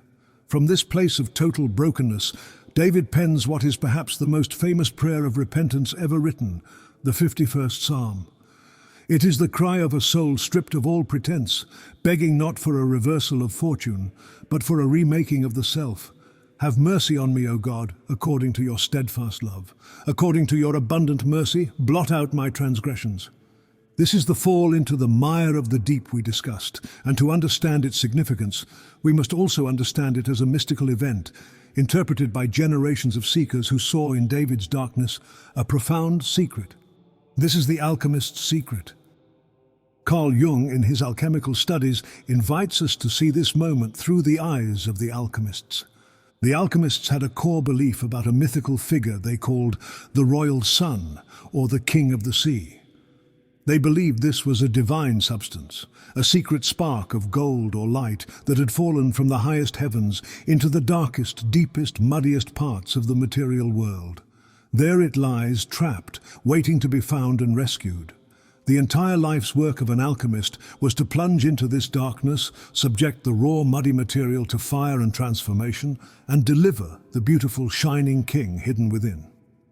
For Jung, this was all a brilliant metaphor for human psychology. The darkest depths of matter are our own unconscious mind, the murky, chaotic sea of our fears, traumas, and hidden parts of ourselves. The trapped king is our true, whole, and divine self, which lies buried in that darkness, waiting for us to have the courage to find it and bring it to light. This is where King David splendidly enters the picture. Jung points to a moment of pure despair in the Psalms, where David cries out to God, "I stick fast in the mire of the deep." Jung explains that for centuries the Church interpreted this line simply. David is confessing his sinfulness. He is stuck in the mud of his own evil, and it is a wretched state to be escaped. But the alchemists, Jung says, had a more optimistic view. When they heard David's cry, they heard the voice of their lost king calling out from the darkness. They recognized David's mire of the deep as the prima materia, the chaotic, worthless-seeming raw material that, to them, was the most precious substance in the universe because it contained the hidden king. According to Jung, the precious prima materia is where the true self is hidden. So from this perspective, David's cry of despair is actually an incredibly hopeful statement. It is a perfect description of the first step of the great work. He is identifying the place where the treasure lies. In his moment of greatest suffering and sinfulness, David becomes the archetypal voice for all of humanity, giving words to the universal feeling of our highest potential being trapped in the mud of our psyche. He is the divine king, stuck in the mire, announcing that he is there, waiting to be rescued and transformed into something radiant as the sun. In the Gnostic dialogues of the Pistis Sophia, this transformation is laid out remarkably. Here David is the silent, omnipresent authority. He is never a character, yet his voice is present in nearly every discourse. The resurrected Christ and his disciples, including men and women alike, treat the Psalter as a prophetic, step-by-step framework for the salvation of the soul, rather than a simple collection of prayers. The entire saga of the divine feminine figure Pistis Sophia, including her fall from the light, her torment in the material chaos, her series of repentances and her ultimate rescue, is shown to have been foretold in perfect detail by David. His words become the texture of Gnostic experience. When Pistis Sophia laments her fall into darkness, Mary Magdalene recognizes her cry in David's own. "Save me, O God, for the waters are come in even unto my soul. I stick fast in the mire of the abyss, and I have no power." When she begins to turn back to the light in hope, Peter identifies this stage in another psalm. "In thee, O God, my God, I have put my trust. Let me not be put to confusion forever." From the deepest cry out of the abyss, Psalm 129, to the plea for salvation from spiritual enemies, Psalm 119, and the final song of joyful redemption, Psalm 30. David's work provides the liturgy for every stage of the soul's path. He is, in this context, the ultimate prophet of the inner life. The text is meticulously specific about the nature of David's prophecy. The disciples consistently use the formula, "Thy light power prophesied of old through David." This is a crucial Gnostic distinction. David is presented as the perfect human instrument, a sacred vessel chosen for his purity and receptivity, through whom a pre-existent divine consciousness could speak. This light power is understood to be the spirit of the living Christ, the divine intelligence that orchestrates the cosmic plan. David, in his genius, became the lyre upon which this intelligence played its prophetic music. His importance lies in his transparency as a medium. He was the one human soul attuned so perfectly to the divine vibration that he could record its song for future generations, creating a guide for all other souls who would undergo the same trials as Pistis Sophia. Perhaps the most profound transformation of David in the Pistis Sophia is the reinterpretation of his suffering. The historical context of his psalms, his flight from Saul, his wars with the Philistines, and his repentance for the sin with Bathsheba are dissolved away. What remains is the raw, archetypal emotion. His all-too-human agony is universalized and becomes the voice of any fallen soul. In a remarkable turn, David, the great warrior king and the paragon of masculine energy, provides the language for the suffering of the divine feminine, Pistis Sophia. His cry from the mire of the deep is now hers as well. His plea for salvation from violent lips and from a deceitful tongue is no longer about his political enemies. It is about the torment of the lower spiritual rulers, the archons, who assail the soul trapped in matter. David, through his pain, managed to articulate the fundamental experience of every soul, human or divine, that has fallen from a state of grace and yearns for reunion with the light. It is also significant that this interpretation of David's work is a communal act. It is not a secret held by one master. Mary Magdalene, Peter, Philip, James, Andrew, Thomas and Martha all stand up and demonstrate their illumination by correctly identifying the psalm that corresponds to the mystery being discussed. David's psalms, therefore, become the shared language of the initiated as the common key that unlocks the Gnostic understanding of the universe. To achieve gnosis in this community is to understand how to read the Psalter as a map of your own soul's potential for fall and redemption. In this esoteric portrait, David is rendered as something far beyond a king of an earthly kingdom. He is a prophet of the eons and a scribe of the soul. His legacy is not a throne in Jerusalem, but the hymnbook of salvation, providing the sacred words for any being seeking to get out of the darkness and back into the boundless light. The Renaissance magician Cornelius Agrippa offers a much sterner interpretation. For him, this was not a necessary fall, but a catastrophic failure in spiritual discipline. He sees the force that brought David down not as a mere shadow, but as the overwhelming power of the anima. His diagnosis is concise and devastating. David was religious, but a woman disturbed his piety. From this magical perspective, David's sin was allowing a lower vibration of lust and earthly attachment to breach the sanctum of his divine will. This single lapse in mastery severed his connection to divine power, and the prophesied consequence that the sword shall never depart from your house was the inevitable result of a master magus breaking his own circle of power. David becomes both the archetype of glorious magical achievement and the ultimate cautionary tale of its failure. And yet, beyond the mystical frameworks, there is a raw human truth to this story that feels startlingly modern. David's arc of transgression, his profound and consuming guilt, his public confession, and his desperate search for grace prefigure the great psychological struggles of the characters in Dostoevsky's novels. Like Raskolnikov in Crime and Punishment, David is a man who, puffed up with pride and a sense of his own exceptionalism, commits a terrible crime, only to find himself tormented by a conscience that will not let him rest.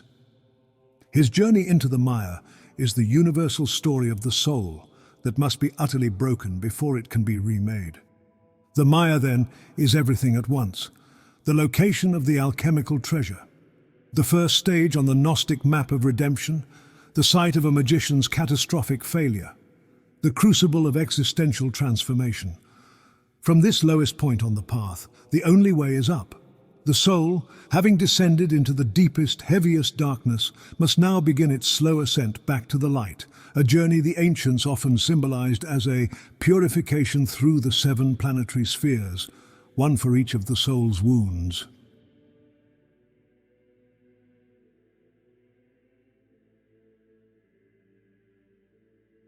The consequences of David's fall were not only spiritual. The divine contradiction always has a butcher's bill.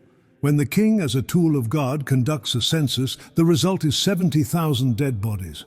This is not a war of principalities, nor strictly a theological problem. When his inner turmoil leads to a private sin, the result is his daughter's life being shattered. The sword in his house leaves real generational scars.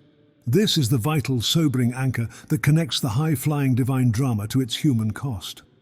David's kingdom of dust and grain is the terrain that is irrigated by his grace and salted by his failures. His story teaches us that the highest spiritual dramas are always paid for in the currency of human joy and suffering. The first payment is exacted swiftly. The child born from the union with Bathsheba falls gravely ill. David, the man whose prayers could soothe a mad king, now prostrates himself, fasting and weeping, begging God for the life of his son. But the heavens are silent. After 7 days, the child dies. The sword has made its first cut. In the aftermath, another son is born to them, Solomon, the future man of rest. But he is a child born in the shadow of a ghost. The prophesied sword, however, was not meant for an infant, but for the house itself. And it first appears in an act of horrific violence that poisons the family from within. David's firstborn son, his heir Amnon, becomes consumed with a depraved lust for his own half-sister Tamar. He feigns illness, lures her to his chambers, and ignoring her desperate pleas, brutally rapes her. In the aftermath, his lust curdles into a venomous hatred. He casts her out, leaving her a desolate ruin. Tamar, in an act of public mourning, tears her ornate robe and puts ashes on her head, her silent scream of agony reverberating through the halls of the palace. And what of her father, the great king, the sweet psalmist of Israel, the man who gave the world its most eloquent language for suffering, justice, and divine communion? The text is chillingly precise. When King David heard of all these things, he was very angry. And then nothing, a void. The man of 1,000 psalms has no words for his daughter. The administrator of justice for all Israel has no justice for his own child. His anger evaporates into a catastrophic passivity. Why? Why does the mighty king fail so completely? Was it mere weakness, or was it something far colder? Amnon was his firstborn, his heir.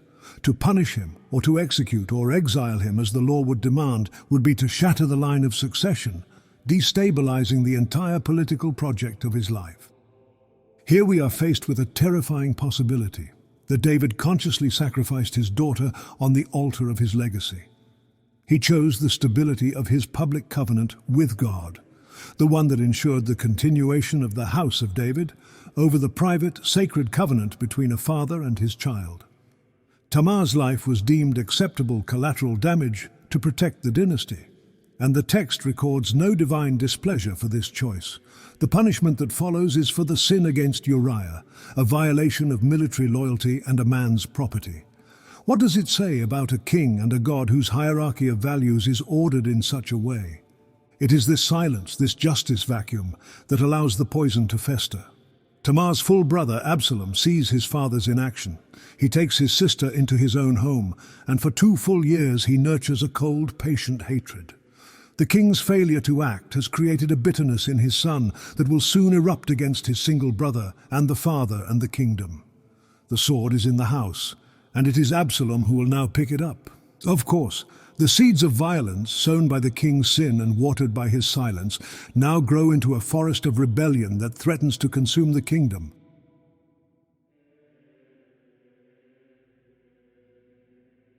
In the vacuum of justice left by King David, his son Absalom becomes an agent of vengeance. For 2 years he allows his hatred for his brother Amnon to cool into a hard, sharp point. Then at a feast he gives the signal, and his servants cut down the heir to the throne. Having executed the justice his father would not, Absalom flees into exile for 3 years. When he is finally allowed to return, he is a changed man. He is no longer just a wronged brother, he is a political force. With calculated brilliance, he begins a campaign to undermine his father, positioning himself at the city gate, intercepting those seeking the king's justice and offering them the hearing David denied his own sister. He is charismatic, handsome, and promises a better way. The text tells us, with chilling simplicity, So Absalom stole the hearts of the men of Israel. He is, in effect, David's shadow self come to life. He uses the tools his father used to rise to dismantle the kingdom his father built. Populist charm, the promise of justice, a magnetic personality. Soon the conspiracy is strong enough and the rebellion erupts. David, the great king, is forced to flee his own capital city on foot. This is the great reversal. The man who triumphantly brought the ark into Jerusalem now trudges up the Mount of Olives, weeping as he went, barefoot and with his head covered. He is no longer a king, he is a penitent, literally walking the path of his own failure. Along this path of humiliation, a man named Shimei, a relative of the former King Saul, appears from the crowd. He throws stones and dust at David, cursing him as a man of blood. It is the ghost of David's violent past, rising up to mock his fall. When David's general asks for permission to execute the man, David's response is one of profound, weary acceptance. "Leave him alone and let him curse," the king says, "for the Lord has told him to." In this moment, David recognizes the bitter justice of the universe. The wheel of fortune has turned, and he accepts this humiliation as the divine judgment he has long deserved. Before the final battle is joined in the forest of Ephraim, David, the commander, gives his generals one single overriding order. It is the plea of a father, not a king. "Deal gently for my sake with the young man Absalom." But the battle has its own logic. Absalom's forces are routed. In his flight, in a moment of sublime symbolic irony, Absalom's famous long hair, which was the symbol of his pride and vanity, becomes entangled in the branches of a great oak tree, leaving him suspended between heaven and earth. He is found there helpless by David's general Joab. Joab, the ultimate pragmatist, the cold hand of realpolitik, understands what the loving father cannot. For the kingdom to be stable, the rebel must die. Ignoring the king's direct command, he takes 3 javelins and thrusts them into the heart of Absalom. The news of the victory is carried back to David, who waits anxiously. But the king does not ask about the battle or the kingdom. He has only one question, repeated to each messenger. Is the young man Absalom safe? When he finally learns the truth, the great king, the warrior, the psalmist shatters. He retreats to a chamber over the gate, and the victorious army hears not a song of triumph, but the inconsolable cry of a broken father. "Oh, my son Absalom, my son Absalom, would I had died instead of you. Oh, Absalom, my son, my son." The war is over, the kingdom is secure, but the victory is ashes in his mouth. The sword that entered his house through his sin has now done its work, cutting out his heart and leaving the victor of the war utterly defeated.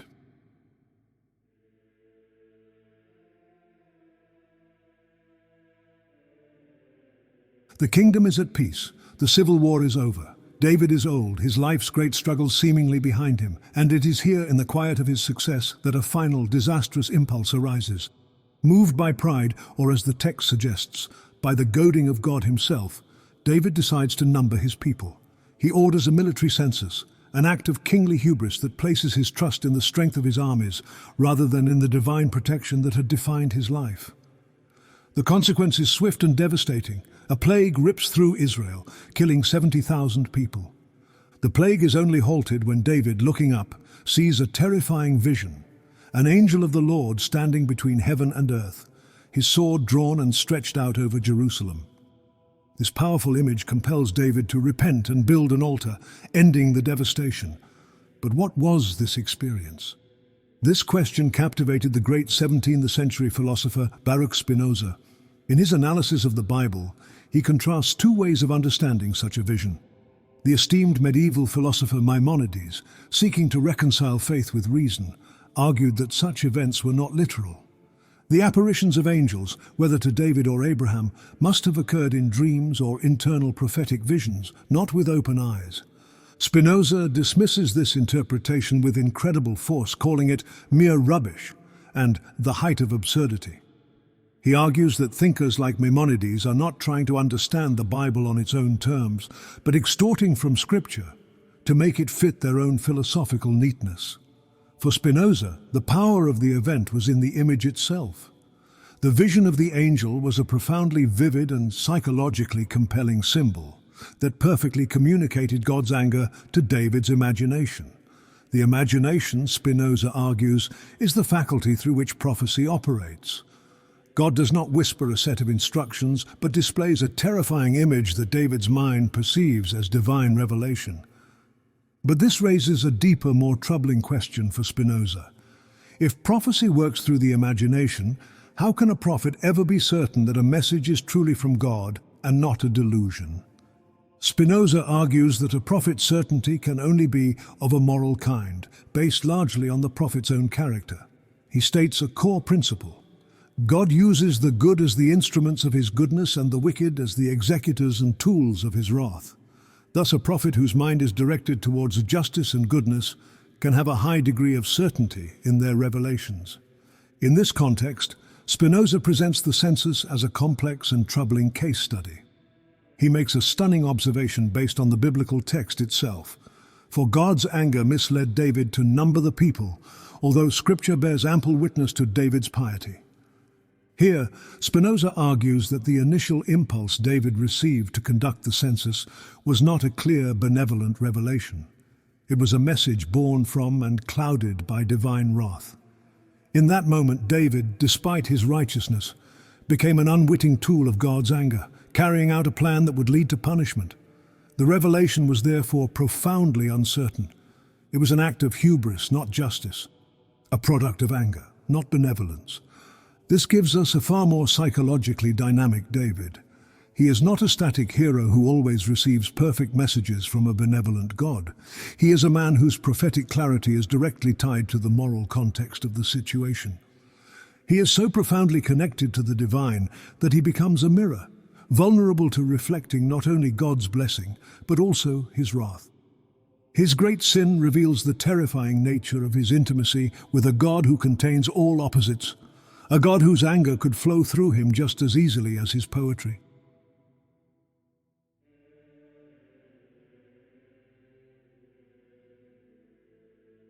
Beyond the covenants, the psalms, and the family tragedies, there's the material foundation of the kingdom. David's most enduring legacy may be that he was a brilliant political economist who transformed a loose confederation of tribes into a functioning, centralized state. To understand his genius, we must look at the machinery he built.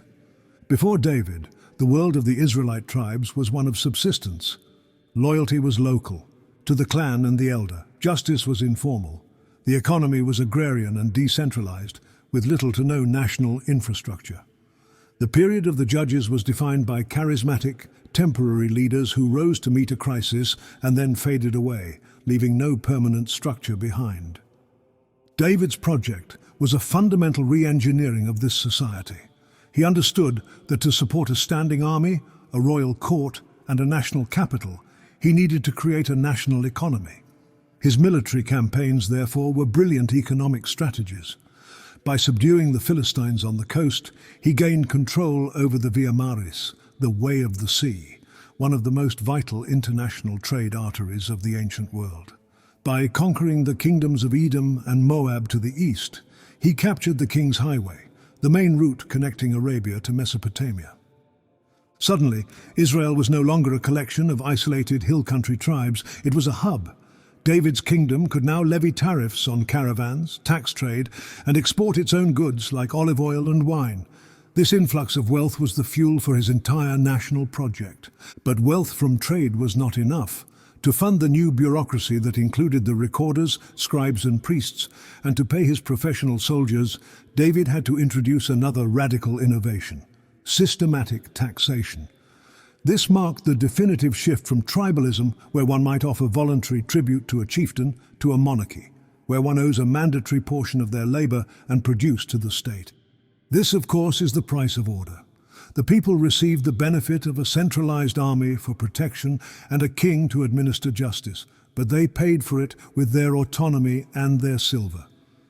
This brings us back to David's final great sin, the census, and allows us to see it in a new, practical light. While it was an act of profound spiritual hubris, it was also a fundamental tool of statecraft. In the ancient world, a king conducted a census for two primary reasons: to create a military ledger, knowing precisely how many men could be conscripted for war, and to create a tax roll, knowing how many households could provide revenue for the royal treasury. The sin of the census, therefore, was the ultimate expression of David's state-building project. It was the act of a king who had become so successful at building the machinery of a modern nation with its armies, tax collectors, and administrators, that he began to trust the machine more than the God who had given him the ability to experience this reality in the first place. The economic engine he so brilliantly constructed was also the engine of his pride, a double-edged sword that could build a kingdom, and in a single moment of arrogance, nearly bring it to ruin.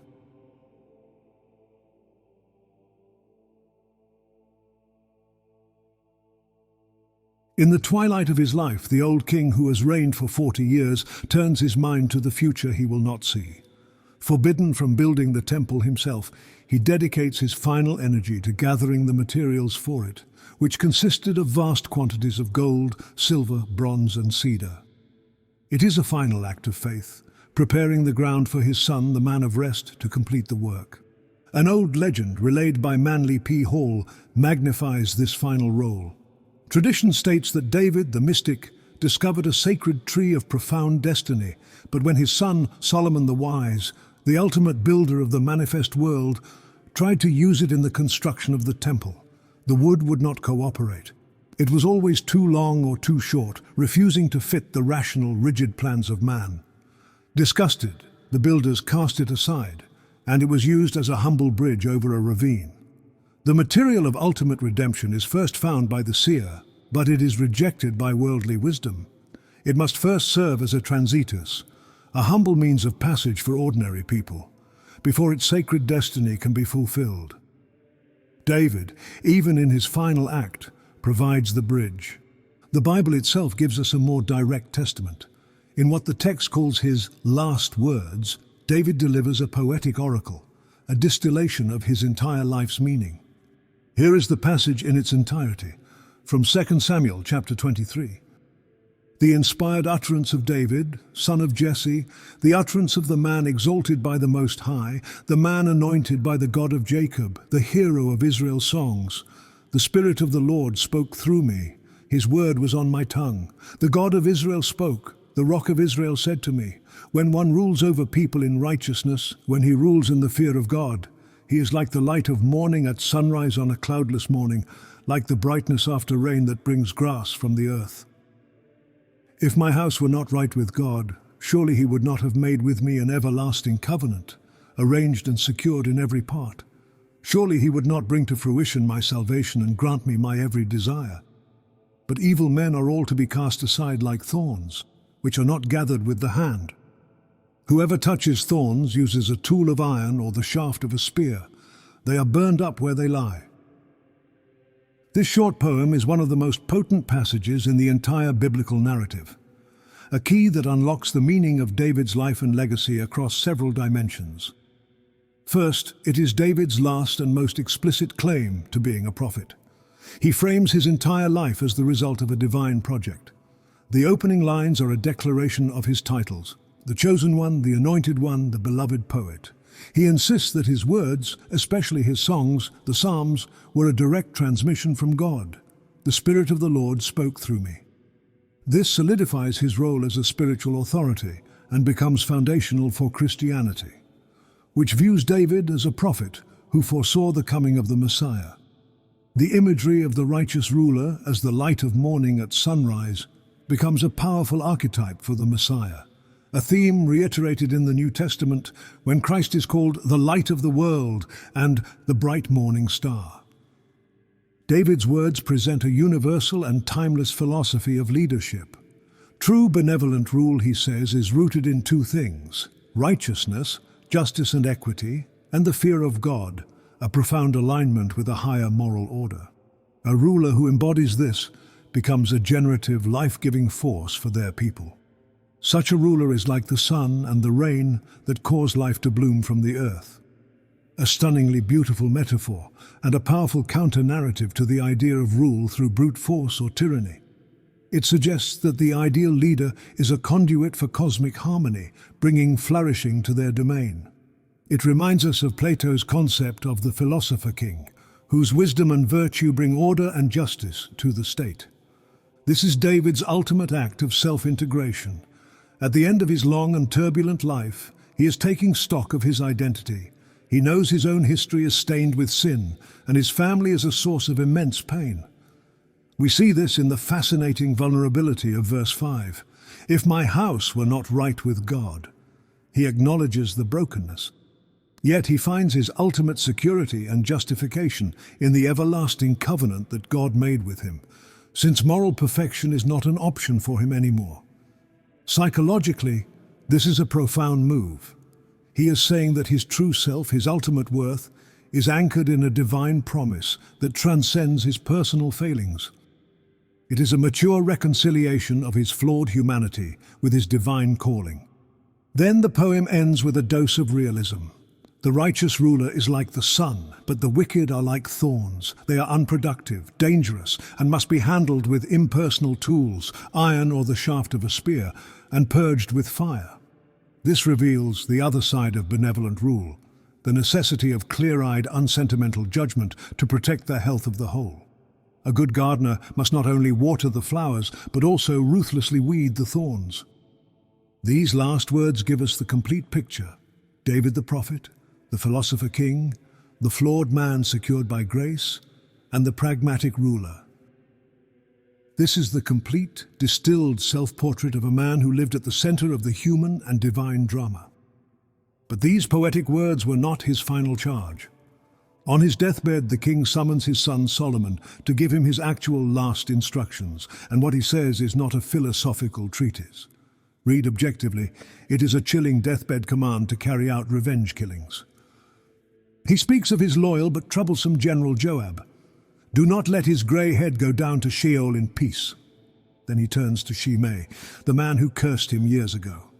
Though David himself had sworn an oath to spare Shimei's life, he now instructs his son on how to cleverly circumvent that promise. You are a wise man, David tells him, and know what to do to him. Bring his grey head down to Sheol with blood. This is not the philosopher king. This is the act of a mafia don, using his heir to settle his pending scores from beyond the grave. It is a portrait of a man whose piety could be laid aside in his last moments for cold, calculated, posthumous revenge. And here at the end is the key to the entire story. These two final testaments, the sublime poem and the brutal hit list, are not mutually exclusive. They are both presented as true. To understand David is to refuse the comfort of choosing one over the other. The true enlightenment is to hold both realities in your mind at once. The man who found the wood for the sacred cross and the man who ordered a back-alley shanking in the same breath. The sweet psalmist and the man of blood. The king after God's own heart, in all of his terrible, glorious and unreconciled complexity. Then David slept with his fathers and was buried in the city he had built. The great king grows old. The warrior who survived giants and armies now shivers in his chambers, unable to keep warm. A young woman, Abishag, is brought to care for him, a living ember to warm the fading coals of his life. In the twilight of his reign, David becomes the thing he wrote of in his Psalms. Lord, what are human beings that you care for them, mere mortals that you think of them? They are like a breath. Their days are like a fleeting shadow. As his shadow lengthens, the political world churns. A succession crisis erupts between his sons, but with the shrewd intervention of the prophet Nathan and Bathsheba, the throne is secured for Solomon, fulfilling the arc of the Davidic covenant. The stage is set for a new king, but the story of David's soul has one more act to play, even after his death. In a tradition recounted by the sage Rabbi Judah, we learn that David, long after his sin, prayed for a token for good, a public sign that he was truly pardoned, so that they who hate me may see it and be ashamed. God heard this prayer, but decreed the sign would only be revealed in the time of his son. A generation later, at the grand dedication of the first temple, Solomon prays with immense devotion, but the heavens are silent. In a moment of crisis, he changes his plea. Instead of relying on his own merit, he invokes the memory of his father, praying, "O Lord God, remember the pious deeds of David, thy servant." He asks God to remember, and in that instant a fire descends from heaven, consuming the offerings and filling the temple with divine glory. This, the legend tells us, was the long-awaited token. The miracle was triggered not by Solomon's works, but by David's name. It was a public, posthumous declaration that the shame of the great king had been gloriously and finally erased. The spiritual account of their flawed but beloved founder had been settled in the sight of all. Another legend reveals the precise moment of his passing. David, in his desire to know the unknowable, asked God on which day his life would end. God granted this, revealing it would be a Sabbath. When David pleaded to die the day after, he was refused, as Solomon's reign must begin precisely when his ends, with no overlap. When he pleaded to die the day before, reasoning that a day in God's court was better than 1,000 elsewhere, God delivered a powerful validation of David's entire way of life. "One day spent by thee in studying my law," God declared, "is more acceptable than the 1,000 burnt offerings thy son Solomon will sacrifice." This statement elevates David's personal, mystical devotion above even the grandest institutional worship of his successor. Armed with this knowledge, and knowing that the dead cannot praise God, David spent every subsequent Sabbath wholly immersed in study, merging with the divine law to hold mortality at bay. On his final Sabbath, while engaged in this sacred act, he heard a noise in his garden.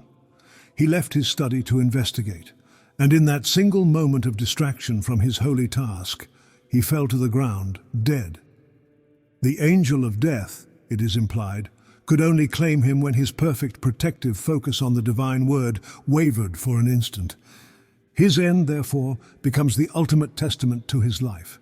It was not a death in battle, nor in a state of sublime prayer, but in a quiet moment of human frailty.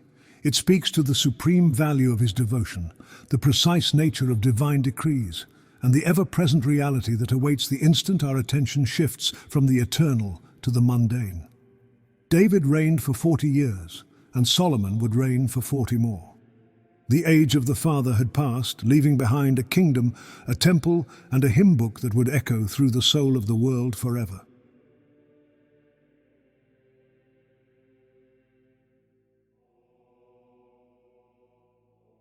King David's story did not conclude when his body was laid to rest in the city he built. His life became a foundational narrative, a seed from which multiple futures would grow, his legacy claimed, reinterpreted and revered by the great faiths that would follow. In the heart of Judaism, David remains the archetypal king, the model of a leader who unites the nation and orients it towards God. But his most vital role is that of an ancestor. The hope for a future redemption, for a messianic age, became inextricably linked to his name. The promised Messiah would be Mashiach ben David, the Messiah, son of David, not just any prophet. For millennia, the Jewish hope for a perfected world has been a hope for the return of this rightful heir. In the world of Islam, he is known as Dawood, and he is honored as a major prophet of God. The Quran affirms that to Dawood we gave the book of Psalms, the Zabur. The Islamic tradition presents a portrait of a man in perfect harmony with the cosmos. It highlights his profound wisdom in judgment and his miraculous ability to understand the speech of nature. The mountains and birds, the Quran says, would join him in a chorus of praise to God. Iron, the symbol of war and earthly power, was made pliable for him as a divine gift, allowing him to craft impressive armor. Yet here we encounter a profound divergence. The Quranic account of Dawood does not include the story of Bathsheba and Uriah. In accordance with the Islamic doctrine of prophetic infallibility from major sins, the portrait of David is one of pristine piety.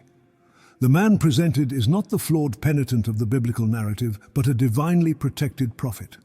The legacy of David thus presents a theological crossroads.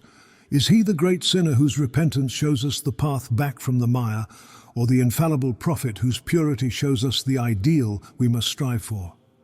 Today his presence is still felt in the physical world. On Mount Zion in Jerusalem stands the traditional site of King David's tomb, a place of deep reverence for Jews, Christians, and Muslims alike.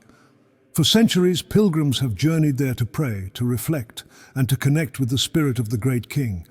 And while modern archaeology and history debate the authenticity of this specific location, the power of the tradition is undeniable. The tomb is a testament to an enduring legacy, a physical focal point for the memory of a man whose life continues to inspire. And so, David remains what he has always been, a bridge. He is a bridge between the human and the divine, the sinner and the saint. He bridges the past and the future, his dynasty providing the model for a messianic age. And he bridges the great faiths of the world, each seeing in him a reflection of its own deepest truths. King, warrior, psalmist, prophet, penitent. He remains a figure vast enough to contain all our contradictions.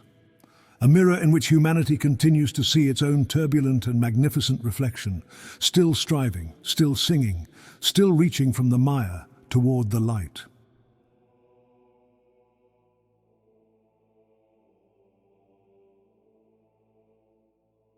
For all the poetry, prophecy, and philosophy that swirl around his name, the story of King David must ultimately face its most challenging witness, the cold, hard silence of the ground. When we step out of the sacred texts and into the world of archaeology, the portrait of David changes dramatically. For centuries, scholars debated whether David was a historical figure at all. That changed in 1993 with the discovery of the Tel Dan Stele, a stone slab from the 9th century BC, erected by an Aramean king. In his victory inscription, he boasts of defeating his enemies. And there, etched in Aramaic, is the phrase BYTDWD, the House of David. It is the first, and still the most important, extra-biblical evidence confirming that a dynasty bearing David's name was known throughout the region. This, along with fortified cities like Khirbet Qeiyafa from the correct time period, gives us a historical anchor. There was a king, there was a dynasty, but the stones also tell a story of what was not there. The grand, golden empire stretching from Egypt to the Euphrates, the monumental architecture, and the vast wealth described in the Bible, on all of this, the archaeological record is silent. The historical David was likely a tribal chieftain, a brilliant leader who carved out a small but significant kingdom in the Judean hills. A far cry from the imperial majesty of the biblical narrative. This discrepancy leads us to the most honest and difficult question. If the Golden Age never existed, why was this story so desperately necessary for the authors who wrote it centuries later? The answer is that great national myths are rarely born from strength. They are born from trauma. The writers and editors of these texts were likely living in the 7th century BC, presiding over the small, vulnerable kingdom of Judah, which was constantly threatened by the superpowers of Egypt and Assyria. Facing cultural annihilation, they did what threatened peoples have always done. They wrote themselves a greater past to give themselves a mandate for the future. They created a glorious, unified history under a hero king to prove to themselves and to their enemies that they were once great and could be great again. The story of David's empire may be one of the most magnificent pieces of political propaganda ever written, a testament not to historical reality, but to a nation's profound anxiety and its unbreakable will to survive. This theory of a later authorship is supported not just by the silence of the stones, but by the testimony of the text itself, as revealed by the cold, clear logic of the Enlightenment thinker Thomas Paine. Using the Bible against itself, Paine demonstrated that the books could not have been written at the time of the events they describe. He pointed to passages like Genesis 36, 31, which lists the kings of Edom before there reigned any king over the children of Israel. A sentence that could only have been written from the future after kings like Saul and David had already reigned. Paine highlights glaring internal contradictions that undermine the text's claim to divine inspiration. Nowhere is this clearer than in the story of how David met King Saul. In 1 Samuel 16, David is introduced as a mighty valiant man and a man of war, already famous as a cunning player upon the harp. He is brought to court specifically to soothe the king's troubled spirit, and Saul loved him greatly, and he became his armor-bearer. Yet in the next chapter, 1 Samuel 17, the narrative resets entirely. When David, now a mere shepherd boy, goes to fight Goliath, Saul has no idea who he is. He asks his general Abner, "Whose son is this youth?" And Abner has to confess, "I cannot tell." He calculates the average age of fatherhood in Matthew's list to be an unbelievable 40 years, noting wryly that Solomon, the next in succession to David, had a house full of wives and mistresses before he was 21 years of age. Paine declares the genealogies not even a reasonable lie. He even subjects the Psalms to this critique, noting that Psalm 137, which vividly describes the Babylonian captivity, must have been written more than 400 years after David's death. The Psalter, he concludes, is not the work of a single royal author, but a national songbook assembled over centuries. For Paine, these two accounts belie each other. The sublime, mystical and psychological portraits of David are beautiful and powerful, but to be intellectually honest, they must be built upon this complex foundation. Remember, true enlightenment comes from holding both realities in your mind at once. David was likely a regional highland king whose historical reality was magnified into a national epic. And yet this constructed, contested figure became the vessel for some of humanity's most enduring spiritual truths. He is the bridge between history and myth, a testament to the power of stories to forge a nation and to give voice to the deepest questions of the human soul. The paradox of the man is, in the end, the paradox of the Bible itself, a human story, written by human hands in a struggle for survival, that somehow becomes a window into the divine.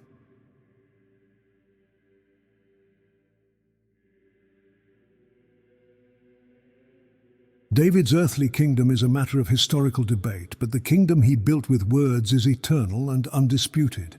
If his soul was the arena of contradiction, then the Psalms are its live broadcast. His true genius was as a technologist of the soul who invented a language for a state of being that had no language. A lyre's string creates music only when it is under tension. David's soul was a string stretched taut between his sinfulness and God's holiness, between God's promise and God's silence, between ecstatic joy and abyssal despair. The Psalms are the sound that this tension produces. This is why they are eternal. Their journey begins as the living liturgy of ancient Israel. As the traditional author of nearly half the Psalter, David's words formed the backbone of worship in the temples of Jerusalem. They were the anthems of a nation, sung by choirs of Levites, their sound echoing through the sacred courts as the smoke of sacrifice ascended.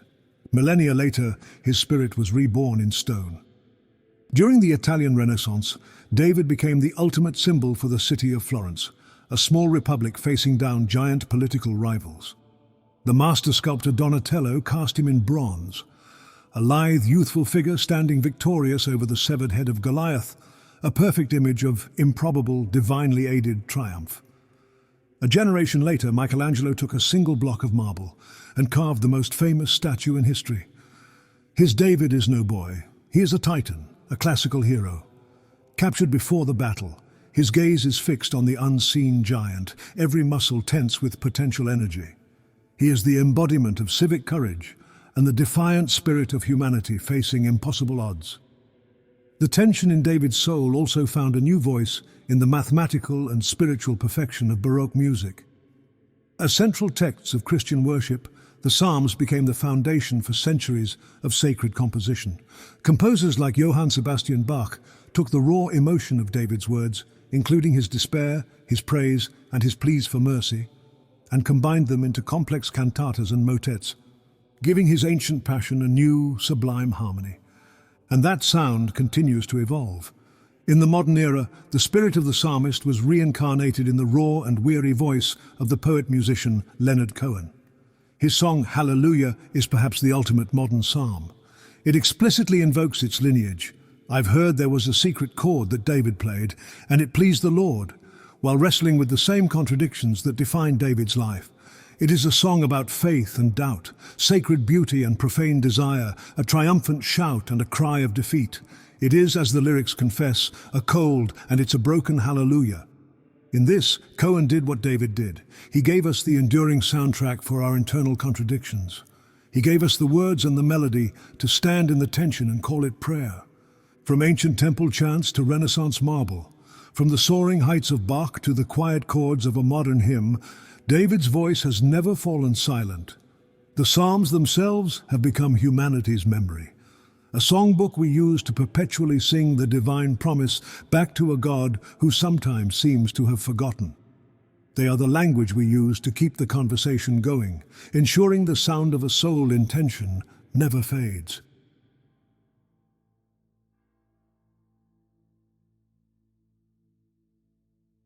In his masterwork on alchemy, Mysterium Conjunctionis, Carl Jung presents the great work as the ultimate journey of transformation. It is a transitus, a passage designed to achieve the goal declared by the ancient alchemists, to unite the powers of above and below.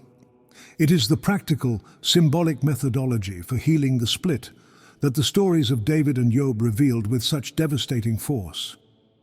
Jung shows us that there are two archetypal paths to this mystical conjunction, this sacred union of opposites.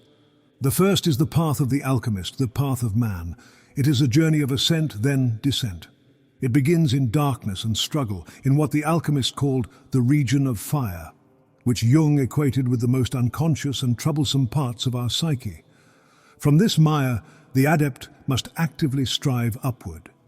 Through intellectual effort, moral purification, and sheer force of will, they ascend through the planetary spheres of consciousness to grasp the spiritual fire. But the work is only half done. The climax of the opus is the descent.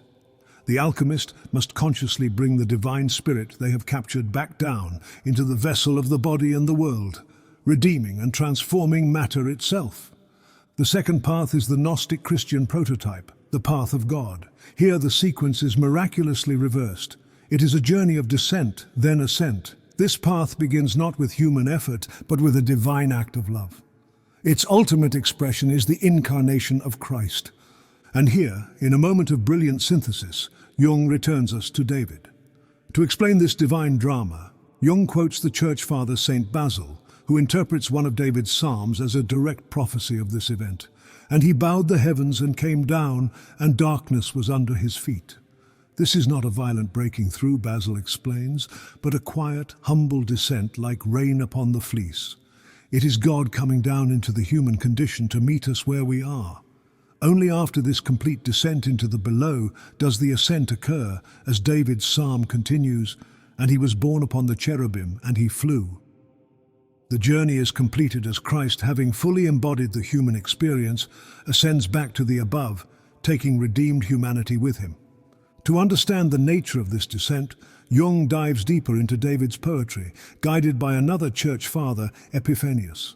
The depths into which one journeys are revealed to have a profound dual nature. On one hand, David cries, "I sink in deep mire where there is no standing." This, Epiphanius says, is the descent into the shadow, the experience of being stuck in the muddy thoughts of sin, the chaotic prima materia of the soul. Yet David also declares, "Out of the depths have I cried to thee, O Lord." Here the abyss is transformed. When the Holy Ghost dwells within, Epiphanius explains, these same depths become a place of profound vision, from which one can look into the deep things of God. The mire becomes a wellspring. The journey into the depths is always a risk, but it is only from the bottom of that mire that one can truly cry out, and in doing so, transform the nature of the abyss into a source of revelation. It is therefore deeply significant that David, the man whose broken covenant revealed the unconscious, raging, paradoxical nature of God, is also the man whose prophetic words describe the ultimate solution, the conscious, loving, and humble descent of the divine into the human soul. His life framed the problem. His poetry foretold the path of grace. The alchemists charted the parallel path of human effort. Both are necessary. They are the two great movements in the cosmic dance of healing the wound between heaven and earth, a dance that continues within the world and within every soul who dares to descend into their own depths to find the light.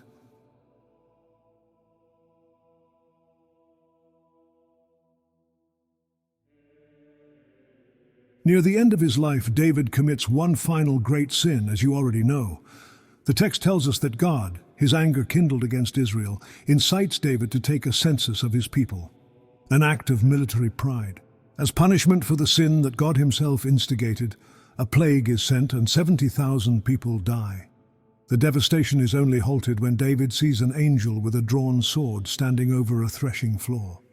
He buys the site from its owner, builds an altar, and makes a sacrifice. The plague is averted. This place, where divine wrath was appeased, would become the site of Solomon's temple, the house of God. This story, in all its terrifying circularity, forces the most difficult question of all. We have seen a God who sends harmful spirits, who uses deceit, who breaks his own sworn oath, and who now incites a beloved servant to sin and then slaughters his people as punishment. The honest question, the one the ancient Gnostics dared to ask, is this: are we sure the God David is interacting with is, in fact, God? If you take the biblical text at its word, the character of Yahweh in these stories often acts like a capricious, jealous, and profoundly insecure tribal deity. He is bound by ego and honor, he plays favorites, and he uses methods that are, by any objective human standard, immoral. The Gnostics looked at this evidence and concluded that this being could not be the ultimate, transcendent good. He was something else. A lesser creator, a demiurge, a flawed cosmic craftsman who jealously and violently guarded his creation. While we do not have to accept the Gnostic conclusion, an honest conversation requires us to put it on the table. Is the story of David a story of a good but flawed man serving a complex God of both light and shadow? Or is it the story of a brilliant, ruthless man in perfect service to a powerful but deeply flawed and tyrannical entity? The text itself provides ample evidence for either conclusion. To ignore the second possibility is to choose comfort over intellectual honesty. And so this becomes the final unifying question of David's life.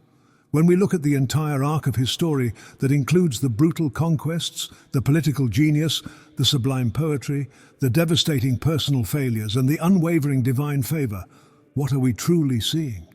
Are we witnessing the miraculous birth of a nation guided by a mysterious divine hand?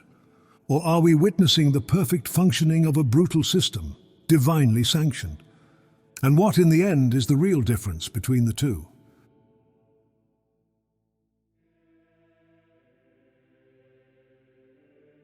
The story of King David, with all its contradictions, finds its most dramatic reinterpretation in the pages of the New Testament. The Christian narrative begins by immediately claiming his lineage, with the Gospel of Matthew opening, the book of the genealogy of Jesus Christ, the son of David. The apostles, in their first sermons, build upon his foundation. Peter, speaking at Pentecost, points to his tomb in Jerusalem as a historical fact, while Paul reaffirms him as the man God found after his own heart, who would do all my will. David is established as the great royal ancestor, the historical bedrock upon which a new covenant will be built.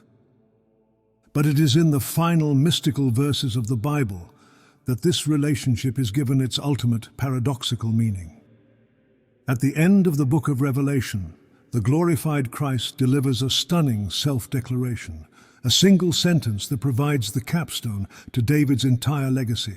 I am the root and the offspring of David, the bright and the morning star. To understand these words is to understand the Christian vision of David. It is a phrase designed to hold two seemingly contradictory ideas in perfect balance. The offspring of David is the more straightforward claim. It is history, prophecy, and human lineage. It affirms that Jesus is the fulfillment of the Davidic covenant, the promised descendant from the royal line. He is the ultimate branch that grows from the great tree of David's family. But the root of David reverses the timeline and shatters our linear understanding. A root is a source, it is an origin. For Christ to be the root of David means that, in an eternal sense, David himself grew out of Christ. It posits a pre-existent, divine source from which David's kingship, his anointing, and his significance drew their meaning. David's story was never the beginning. It was a manifestation of a divine plan that originated in eternity. He is at once the great human progenitor of the Messiah and a prophetic vessel whose life pointed toward his true divine source. The second half of the verse, the bright and the morning star, completes this vision with perfect poetic symmetry. The morning star is the herald of the dawn, the light that breaks the darkness and promises the coming of the sun. This connects directly back to David's final prophecy, where he described the ideal righteous ruler as being like the light of morning at sunrise. David, the hero of Israel's songs, provided the poem. Christ at the end of all things declares that he is its living fulfillment. And so we are left with the complete man, a figure who has been explored from every possible angle. We have seen the sweet psalmist and the brutal warlord, the holy outlaw and the adulterous murderer, the master initiate and the dysfunctional patriarch, the historical chieftain and the national myth.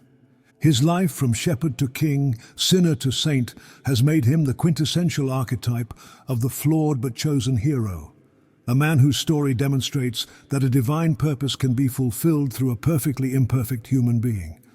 David's life framed the ultimate spiritual problem, the wound between the human and the divine, between our highest aspirations and our darkest failings.